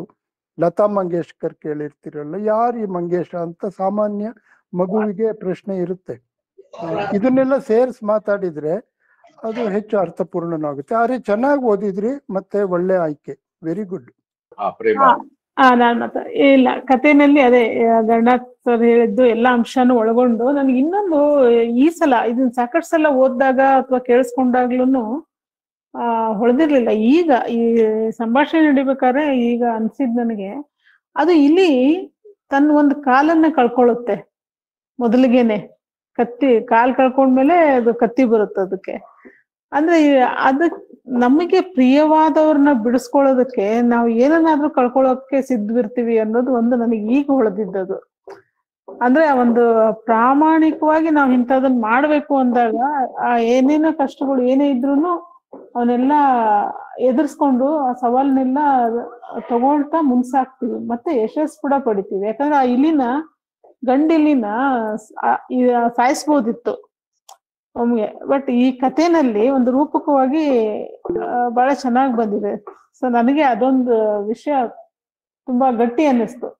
ಅದೇ ಬೇಕಾದವ್ರನ್ನ ಬಿಡಿಸ್ಕೊಳ್ಬೇಕು ಅಥವಾ ಏನೋ ಒಂದು ಅವ್ರ ಪರವಾಗಿ ಅವ್ರಿಗೆ ಮಾಡ್ಬೇಕು ಅಂದಾಗ ನಮ್ಮದನ್ನ ನಾವು ಏನಾದ್ರೂ ತ್ಯಾಗ ಮಾಡಕ್ಕ ಅಥವಾ ಬಲಿ ಕೊಡೋಕ್ಕೆ ಸಿದ್ಧವಾಗಿರ್ತೀವಲ್ಲ, ಅದು ಏನು, ಅದು ಆತರ ಮಾಡೋ ಅಂಥದ್ದು ಏನು ಅಲ್ಲಿ ಅದು ಒಂದು ಪ್ರೀತಿ ಅದು. ಹಾಗಾಗಿ ಅದು ನಂಗೆ ಬಹಳ ಇಷ್ಟ ಆಯ್ತು. ಓಕೆ, ಧನ್ಯವಾದಗಳು. ಮಂಟೆಪ್ಪ ಸರ್ ಕೈ ಎತ್ತಿದ್ದಾರೆ, ದಯವಿಟ್ಟು ಮಾತಾಡಿ. ನಮಸ್ಕಾರ. 3 ಕಥೆಗಳ ಸಾರಾಂಶ ತಗೊಂಡು ಮಾತಾಡ್ಲಿಕ್ಕೆ ಪ್ರಯತ್ನ ಮಾಡ್ತೀನಿ. ಫಸ್ಟ್ ಕಡೆ ಕಥೆ ಬಗ್ಗೆಯಿಂದ ಶುರು ಮಾಡ್ಕೊಂಡು ಹಿಂದಿನ ತನಕ ಹೋಗ್ತೀನಿ. ಪಂಚೆ ಮಂಗೇಶ್ವರ ಅಂತ ಕೇಳಿದ ತಕ್ಷಣ ನನ್ನ ಬಾಲ್ಯದ ನೆನಪು ಶುರುವಾಯ್ತು. ನಮ್ಮ ಶಾಲೆಯಲ್ಲಿ ನಮಗೆ ಕತೆ ಹೇಳೋದಾಗಿರ್ಬೋದು, ಅಥವಾ ನನ್ನ ಒಂದು ಕನ್ನಡ ಪಾಠ ಇದ್ದಾಗ ಇವ್ರ ಹೆಸರನ್ನ ಕೇಳಿದ್ದು ನನಗೆ ನೆನಪು ಬಂತು. ಕತೆ ತುಂಬಾನೇ ಚೆನ್ನಾಗಿತ್ತು, ಅವರು ವಾಚನ ಮಾಡಿದ್ದು ತುಂಬಾ ಚೆನ್ನಾಗಿತ್ತು. ಆಮೇಲೆ ನಾನ್ ಜೊತೆಗೆ ಹೇಳಿದೆ, ಈ ಒಂದು 2-3 ಈ ಮೀಟಿಂಗ್ಗಳಲ್ಲಿ ಸೇರಿದಾಗ ಈ ಒಂದು ಕತೆ ಕೇಳುವಂತಹ ಈ ವಯಸ್ಸು ಆದ್ರೂನು ಆ ಕುತೂಹಲ ಧ್ವನಿ ಹುಟ್ಟಿಸಿದ್ದು ನನ್ನ ಹತ್ರ ತುಂಬಾ ನಾನು ಚಿರಋಣಿ ಆಗಿರ್ತೀನಿ ಧ್ವನಿಗೆ. ನಾನ್ ಮತ್ತೆ ಈ ಪಾಯಿಂಟ್ಸ್ ಬರ್ತೀನಿ. ಇಲ್ಲಿ ನನಗೆ ಕತೆ ಯಾರು ಬರ್ದಿದ್ದಾರೆ ಅನ್ನೋರ ಬಗ್ಗೆ ಅಥವಾ ರೈಟರ್ ಬಗ್ಗೆ ಇಂಟ್ರೊಡಕ್ಷನ್ ಕೊಡ್ತಾ ಇದೀವಿ. ನನಗೆ ಅನ್ಸಿದ್ದು ಒಂದಷ್ಟು ಪಾಯಿಂಟ್ಸ್ ಏನಂದ್ರೆ, ಯಾವ ಕ್ಲಾಸ್ಗೆ ಅಂದ್ರೆ ಎಷ್ಟನೇ ತರಗತಿಯ ಮಕ್ಕಳಿಗೆ ನಾವು ಈ ಕಥೆಯನ್ನ ಹೇಳ್ತಾ ಇದ್ದೀನಿ ಅನ್ನೋದೊಂದು ಹೇಳಿದ್ರೆ ನನಗೆ ಏನನ್ಸುತ್ತೆ, ಉಳಿದ ಟೀಚರ್ಗಳಿಗೆ ಅಥವಾ ಉಳಿದ ನಮಗೆ ಓಹೋ ಈ ತರ ಕಥೆಗಳನ್ನ ಇಂಥವ್ರಿಗೆ ಸೆಲೆಕ್ಟ್ ಮಾಡಬಹುದಾ ಅಂತ ಒಂದು ಗೊತ್ತಾಗತ್ತಾ ಅಂತ ಒಂದು ಪಾಯಿಂಟ್ ಬಂತು. ಆಮೇಲೆ ಮಾರಲ್ ಆಫ್ ದ ಸ್ಟೋರಿನ ಒಂದು ಸ್ವಲ್ಪ ಹೇಳಿದ್ರೆ ಇನ್ನೊಂದ್ ಸ್ವಲ್ಪ ಸ್ಟೂಡೆಂಟ್ಸ್ಗೆ ಅವ್ರ ಪರ್ಸ್ಪೆಕ್ಟಿವ್ ಅಲ್ಲಿ ನೋಡ್ಲಿಕ್ಕೆ ಹೆಲ್ಪ್ ಆಗತ್ತಾ ಅನ್ನೋದು ನನಗೆ ಅನ್ಸಿತ್ತು ಈ ಇದ್ರಲ್ಲಿ. ಆಮೇಲೆ ನಾನು ಇವಾಗ ಮೊದಲನೇ ಕಥೆಗೆ ಬಂದಾಗ ಒಂದು ನನ್ಗೆ ಅನ್ಸಿತ್ತು ಅಂದ್ರೆ, ಈಗ ಸಿಟಿ ಮತ್ತೆ ಹಳ್ಳಿ ಇದನ್ನ ವ್ಯತ್ಯಾಸಗಳನ್ನ ಹೇಳ್ತಾ ಬಂದಾಗ ನನಗ ಅನ್ಸಿದ್ದು ಏನು ಅಂತಂದ್ರೆ, ನಾವು ಹಳ್ಳಿಯಲ್ಲೇ ಹುಟ್ಟಿ ಬೆಳೆದಿದ್ದು ಅಂದ್ರೆ ನಮ್ಮ ಪೂರ್ವಜರು ಹಳ್ಳಿಯಿಂದಾನೇ ಬಂದಿರೋದು. ಈ ಸಿಟಿ ಅಂತಂದಿದ್ದು ಈಗ ಅರ್ಬನೈಸೇಷನ್ ಆಗಿದ್ದಕ್ಕಾಗಿರೋದು. ಆದ್ರೆ ನಾವು ಮೆಟೀರಿಯಲಿಸ್ಟಿಕ್ ಅಥವಾ ಒಂದು ಯಂತ್ರೀಕರಣ ಏನ್ ನಮ್ಮ ಜೀವನದಲ್ಲಿ ಆಗೋಗಿರೋದ್ರಿಂದ ಕೆಲವು ಒಂದು ಮಾನವೀಯತೆಯನ್ನ ಇದ್ರೂನು ಅದನ್ನ ಒತ್ತಡದಿಂದ ಇಟ್ಕೋಬೇಕಾಗತ್ತಾ ಅನ್ನೋದನ್ನ ಹೇಳೋ ರೀತಿಯಲ್ಲಿ ಅದನ್ನ ಹೇಳಿದ್ರೆ ಒಂದು ಪರ್ಸ್ಪೆಕ್ಟಿವ್ ಬೇರೆ ಆಗ್ತಾ ಇತ್ತೋ ಏನೋ ಅಂತ ನನ್ಗನ್ನಿಸ್ತು. ಯಾಕೆಂದ್ರೆ ಅಲ್ಲಿ ನನ್ಗನ್ಸಿತ್ತು ಅವ್ರು ಹೇಳಿದ್ದು, ಆಮೇಲೆ ಸರ್ರು ಪಾಯಿಂಟ್ ಹೇಳಿದಾಗ ಈ ವ್ಯತ್ಯಾಸಗಳು ಬರೀ ಇಲ್ಲಿ ಕೆಟ್ಟದು ಒಳ್ಳೇದು ಅನ್ನೋ ಮಾತ್ರ ಪಾಯಿಂಟ್ಸ್ ಇಟ್ಕೊಂಡು ಯೋಚನೆ ಮಾಡೋ ತರ ಇತ್ತು. ಅದ್ರ ಬದಲು ಈ ತರ ಆದಾಗ ಇಲ್ಲಿ ಬಂದಾಗ ಇಲ್ಲಿನ ಒಂದು ಒತ್ತಡಗಳು ಏನ್ ಆಗಿರುತ್ತೆ, ಹಾಗಾಗಿ ಅದೇ ಹಳ್ಳಿಯ ಮನುಷ್ಯ ಆಗಿರ್ಬೋದು, ಅದೇ ರಕ್ತದ ಮನುಷ್ಯ ಆಗಿದ್ರು ಅವನ ಹತ್ರ ಬದಲಾವಣೆಗಳು ಹೇಗಾಗತ್ತೆ ಅನ್ನೋ ಒಂದು ಪಾಯಿಂಟ್ ಆಫ್ ವ್ಯೂನ ಮಗುಗೆ ಹೇಳಿದಾಗ ಆ ಮಗು ಮತ್ತೆ ಸಿಟಿಗೆ ಬಂದಾಗ ಆ ಅವೇರ್ನೆಸ್ ನ ಯೋಚನೆ ಮಾಡ್ತಾನೇನೋ ಅಂತ ನನಗನ್ನಿಸ್ತು. ಸೆಕೆಂಡ್ ಕಥೆಯಲ್ಲೂ ಆ ಒಂದು ಮೆಟೀರಿಯಲಿಸ್ಟಿಕ್ ಆಗಿರ್ಬೋದು ಅಥವಾ ಹಣ ಅನ್ನೋದು ನಾವು ಇಲ್ಲಿವರೆಗೂ ತಿಳ್ಕೊಂಡಿರೋದ್ರ ಮಟ್ಟಿಗೆ ನನಗೆ ನನ್ನ ತಂದೆ ಮಾಡಿಟ್ಟಿದ್ದಾನೆ, ಅದು ನನಗಿರ್ಲಿ, ಇದು ಯಾರೋ ಕೊಟ್ಟಿದ್ದಾರೆ ಅದು ನನಗಿರ್ಲಿ ಅನ್ನೋದಕ್ಕೆ ಬದಲು ಈ ಒಂದು ಯಾರಿಂದನೋ ಬಂದಿದೆ ಅಥವಾ ನನ್ನ ಹತ್ರ ಎಕ್ಸ್ಟ್ರಾ ಇದೆ, ಅದನ್ನ ಒಂದು ಸಮಾಜಕ್ಕೆ ಅಥವಾ ಬೇರೆ ಅವರಿಗೆ ನಿಯೋಗ ಮಾಡಿ ಕೊಡೋದ್ರಿಂದ ಎಷ್ಟು ಹೆಲ್ಪ್ಫುಲ್ ಆಗತ್ತೆ ಅನ್ನೋದನ್ನ ಒಂದು ಮಾರಲ್ ಹೇಳ್ಬೋದೇನೋ, ಈ ಪರ್ಸ್ಪೆಕ್ಟಿವ್ ಅಲ್ಲಿ ನೋಡ್ಬೋದೇನೋ ಅಂತ ಪಾಯಿಂಟ್ ಯೋಚನೆ ಬಂತು ನನಗೆ. ಆಮೇಲೆ ಥರ್ಡ್ ಸ್ಟೋರಿಲಿ ನನ್ನನ್ನೇ ನನ್ನ ಒಂದು ಆಗಿರೋ ದೇಹದ ಒಂದು ಭಾಗ ಆಗಿರ್ಬೋದು ಅಥವಾ ನನಗೆ ಆಗಿರುವಂತ ಪ್ರಾಬ್ಲಮ್ ಇದ್ರೂನು ನನ್ನ ಜೊತೆಗಾರನನ್ನ ಅಥವಾ ನನ್ನ ಸಹಪಾಠಿ ಅಥವಾ ನನ್ನ ಜೊತೆಯವರನ್ನ ಉಳಿಸ್ಕೊಳ್ಳಿಕ್ಕೆ ಎಷ್ಟು ರೀತಿಯಾಗಿ ನಾನು ಆಲೋಚನೆ ಮಾಡಿ ಅದನ್ನ ನಾನು ತಗೋಬಹುದು ಅನ್ನೋದು ಒಂದು ಈ ಕಥೆಯಲ್ಲಿ ಹೇಳ್ಬೋದ ಮಕ್ಕಳಿಗೆ ಅಂತ ನನ್ಗನ್ನಿಸ್ತು. ಈ 3 ಪಾಯಿಂಟ್ ನಾನು ಹೇಳಲಿಕ್ಕೆ ಇಲ್ಲಿ ಇಚ್ಛೆ ಪಟ್ಟು ತುಂಬಾ ಧನ್ಯವಾದಗಳು. ಅದು ಇವನ್ನೆಲ್ಲದ ಕುರಿತು ನಾವು ಚರ್ಚೆ ಮಾಡ್ಬೇಕು. ಓಕೆ, ಇದೇ ಇವತ್ತಿನ ವೇದಿಕೆಯಲ್ಲಿ ಸಾಧ್ಯ ಆಗತ್ತೋ ಇಲ್ವೋ ನನಗೆ ಗೊತ್ತಿಲ್ಲ. ಆನಂತರನೂ ಕೂಡ ನಮ್ ಚರ್ಚೆ ಬೇರೆ ಬೇರೆ ರೀತಿಯಲ್ಲಿ ಮುಂದುವರಿಲೇಬೇಕು. ಓಕೆ, ಇವರು ನೇಗಿನಾಳ್ ಸರ್ ಒಂದು ಹೇಳ್ತಿದ್ದಾರೆ, ಅವ್ರದ್ದಾದ್ಮೇಲೆ ನಾನು ಸ್ವಲ್ಪ ಹೇಳಿ ಮತ್ತೆ ಕೊನೆಗೆ ಹೋಗೋಣ. ಸರಿನಾ? ನಮಸ್ತೆ ಸರ್ ಎಲ್ಲರಿಗೂ. ಸರ್, ಈ ಕೊನೆ ಕತೆ ಬಗ್ಗೆ ಸ್ವಲ್ಪ ಮಾತಾಡ್ಬೇಕನ್ನಿಸ್ತು ಸರ್. ಈಗ ಇವರು ನಮ್ಮ ಶ್ರೀನಿವಾಸ್ ಸರ್ ಓದಿದ್ರಲ್ರಿ. ಸೊ ಒಂದಂದ್ರೆ ಈ ಕತೆ ಒಳಗಡೆ ಸರ್, ಇದು ಮಕ್ಕಳಿಗೆ ಯಾವ ರೀತಿ ಪ್ರಸ್ತುತತೆ ಅಂತ ಹೇಳಿ ಸ್ವಲ್ಪ ಯೋಚನೆ ಬರ್ತಾ ಇತ್ತು ನಂಗೆ ಮೊದ್ಲು. ಅಂದ್ರೆ ಈಗ ವೃತ್ತಿಗಳು ಬದಲಾವಣೆಗಳು ಆಗ್ತಾ ಇದಾವೆ. ಕೆಲಸ ಎನ್ನುವಂತವ್ರು ಬಾಳ ಇಟ್ಕೊಂಡು ಮಾಡುವಂತದ್ದು ಈಗಿನ ಕಾಲದೊಳಗೆ ಮಕ್ಳಿಗೆ ನೋಡೋದಕ್ ಸಿಗೋದಿಲ್ಲ. ಬಟ್ ಆಮೇಲೆ ನನ್ಗೆ ಅನಿಸ್ತು, ಈ ವೃತ್ತಿಗಳು ಹಿಂದ್ ಹೆಂಗಿದ್ವು ಆಗಿನ ಕಾಲದೊಳಗಡೆ ಈ ಕ್ಷೌರಿಕರು ಯಾವ ರೀತಿ ಇರ್ತಿದ್ರು, ಅವ್ರು ಏನೇನ್ ಕೆಲಸ ಮಾಡ್ತಿದ್ರು, ಇದನ್ನು ಸಹಿತ ನಾವು ಮಕ್ಕಳಿಗೆ ವಾಪಸ್ ಹೇಳ್ಬೋದೇನೋ ಅಂತ ಹೇಳಿ ಒಂದು. ಎರಡನೇದ್ದು, ಒಂದಕ್ಕೊಂದು ಈ ಕತೆ ಒಳಗಡೆ ಮಗುವಿನ ಯೋಚನೆ ಒಳಗಡೆ ಕನೆಕ್ಟಿವಿಟಿ ಕೊಟ್ಕೋತ ಹೋಗ್ತದ ಅಂತ ಹೇಳಿ ಬಹಳ ಅನಿಸ್ತ್ರಿ. ಇದು ರಿಪಿಟೇಷನ್ ಆಗ್ತದ, ಕಂಟಿನ್ಯೂಟಿ ಇರ್ತದ, ಪ್ಲಸ್ ಬೇರೆ ಬೇರೆ ವೃತ್ತಿಗಳ ಬಗ್ಗೆನೂ ಪರಿಚಯ ಮಾಡ್ಕೋತ ಹೋಗ್ತದ ಏನೋ ಮಗುಗಂತ. ಒಬ್ಬ ಕೃಷಿಕನ ವೃತ್ತಿ, ಒಬ್ಬ ಕುಂಬಾರನ ವೃತ್ತಿ, ಅವ್ನ್ ಗಡಿಗೆ ಮಾಡ್ತಾನೋ. ಸೊ ಶಿಕ್ಷಕರಿಗೆ ಇಲ್ಲಿ ಮಗುವಿಗೆ ಅದ್ರ ಜೊತೆಗೆ ಪೂರಕವಾಗಿ ವೃತ್ತಿಗಳ ಬಗ್ಗೆ ಹೇಳೋದಕ್ಕೂ ಬಹಳ ಅವಕಾಶ ಅದಾವು ಈ ಕಥೆಯೊಳಗ ಅಂತೇಳಿ ಕತೆ ಮಕ್ಕಳಿಗೆ ಬಹಳ ಉಪಯುಕ್ತ ಮತ್ತು ಪ್ರಸ್ತುತ ಅಂತ ಹೇಳಿ ಯೋಚನೆ ಮಾಡಿದಾಗ ಅನಿಸ್ತು ಅಂತ ಹೇಳಿ ಹೇಳ್ಬೇಕನ್ಸಿತ್ತು ಸರ್. ಎಲ್ಲರಿಗೂ ಧನ್ಯವಾದಗಳು. ಓಕೆ, ಧನ್ಯವಾದಗಳು. ಕೆಲವು ಮಹತ್ವದ ಅಂಶಗಳನ್ನ ತಾವು ಹೇಳಿದ್ರಿ ತಮ್ಮ ಮಾತಲ್ಲಿ, ಅದ್ರ ಬಗ್ಗೆನೂ ಮಾತಾಡೋಣ. ನನಗೆ ಅನ್ಸಿದ್ದು ಒಂದ್ ಸ್ವಲ್ಪ ನಾನಿಲ್ಲಿ ಹಂಚ್ಕೊಂಡ್ಬಿಟ್ಟು ಮುಂದಿನ ಹಂತಕ್ಕೆ ಹೋಗೋಣ ಅಂತ ಅನ್ಸ್ತದೆ. ಕಥೆಯ ಅನೇಕ ಮುಖಗಳನ್ನ ನೀವು ನೋಡಿ ಇಲ್ಲೆಲ್ಲ ಹಂಚ್ಕೊಂಡಿದ್ದೀರಿ. ನನಗೆ ಇನ್ನೊಂದು ಅನ್ಸೋದು ಏನು ಅಂತಂದ್ರೆ, ಈ ಕಥೆ ನಾನ್ ನೋಡೋದು ಹೇಗೆ ಅಂತಂದ್ರೆ, ಒಂದು ಸಮಸ್ಯೆ ಇದೆ ಈ ಕಥೆಯಲ್ಲಿ. ಸಮಸ್ಯೆ ಏನು ಅಂತಂದ್ರೆ, ಗಂಡು ಇಲಿ ಗೂಡ್ನಲ್ಲಿ ಅಥವಾ ಬಲೆಯಲ್ಲಿ ಬಂದು ಸಿಕ್ಕಾಕೊಂಡಿದೆ. ಅಂದ್ರೆ ಅಲ್ಲಿ ಸಮಸ್ಯೆ ಪರಿಹಾರ ಕಾಣ್ಬೇಕಾಗಿದೆ. ಪರಿಹಾರ ಹುಡ್ಕೊಂಡು ಹೋಗುವಾಗನೇ ಒಂದು ಅಲ್ಲಿ ಕಷ್ಟ ಎದುರಾಗುತ್ತೆ. ಮೊದಲೇ ಕಷ್ಟ. ಆ ಕಷ್ಟವನ್ನು ಪರಿಹರಿಸ್ಕೊಳ್ಬೇಕಾಗತ್ತೆ ಮೊದಲಿಗೆ. ಆ ನಂತರ ಅಲ್ಲಿ ಒಂದು ಪರಿಹಾರ ಸಿಗುತ್ತೆ. ಆದ್ರೆ ಪರಿಹಾರದಲ್ಲಿ ಮತ್ತೆ ಇನ್ನೊಂದು ಕಷ್ಟ, ಮತ್ತೆ ಆ ಕಷ್ಟಕ್ಕೆ ಇನ್ನೊಂದು ಪರಿಹಾರ, ಆ ಇನ್ನೊಂದು ಪರಿಹಾರದಲ್ಲಿ ಇನ್ನೊಂದು ಕಷ್ಟ. ಹೀಗೆ ಇದು ಬಹಳ ಮುಖ್ಯವಾದದ್ದು ಅಂತ ನನಗೆ ಅನಿಸ್ತದೆ. ಒಂದು ಸಮಸ್ಯೆಯನ್ನ ಬಗೆಹರಿಸೋದಕ್ಕೆ ನಾವು ಪ್ರಯತ್ನ ಪಟ್ಟಾಗ ಆ ಪ್ರಯತ್ನದಲ್ಲಿನೇ ಒಂದು ಕಷ್ಟ ಹುಟ್ಕೊಳ್ಬಹುದು. ಆ ಕಷ್ಟದಿಂದ ಒಂದು ಪರಿಹಾರ ಹುಟ್ಕೊಳ್ಳುತ್ತೆ. ಮತ್ತೆ ಆ ಪರಿಹಾರವಾಗಿನೇ ಕೊನೆವರೆಗೂ ಇರಲ್ಲ, ಅಲ್ಲೇನೆ ಒಂದು ಸಮಸ್ಯೆ. ಹೀಗೆ ಈ ಒಂದು ಚಿಂತನೆ ಬೆಳೆಸೋದು ಕೂಡ ಮುಖ್ಯ ಅಂತ ಅನ್ಸುತ್ತೆ. ಹಾಗೆ ನೋಡ್ಬೋದು ಈ ಕಥೆನ ಅಂತ ಒಂದು. ಇನ್ನೊಂದು ದಿಕ್ಕಿನಿಂದ ನೋಡಿದ್ರೆ, ಇಲ್ಲಿ ಗೂಡ್ನಲ್ಲಿ ಸಿಕ್ಕಾಕೊಂಡದ್ದನ್ನ ನೋಡಿ ಆತಂಕ ಪಟ್ಟು ಅದನ್ನ ಬಗೆಹರಿಸ್ಕೊಳಕ್ ಹೋದಾಗ ರಾಜಕುಮಾರಿ ಬರ್ತಾಳೆ ಹೆಸರಿಗೆ ಅಂತಂದಾಗ ಅದ ಕಾಲಿಗೆ ಏನು ಗಾಯ ಆಗತ್ತೆ. ಆ ಗಾಯವನ್ನ ಅವಳು ರಾಜಕುಮಾರಿಯ ಹತ್ರನೇ ಹೇಳ್ಬಿಟ್ಟು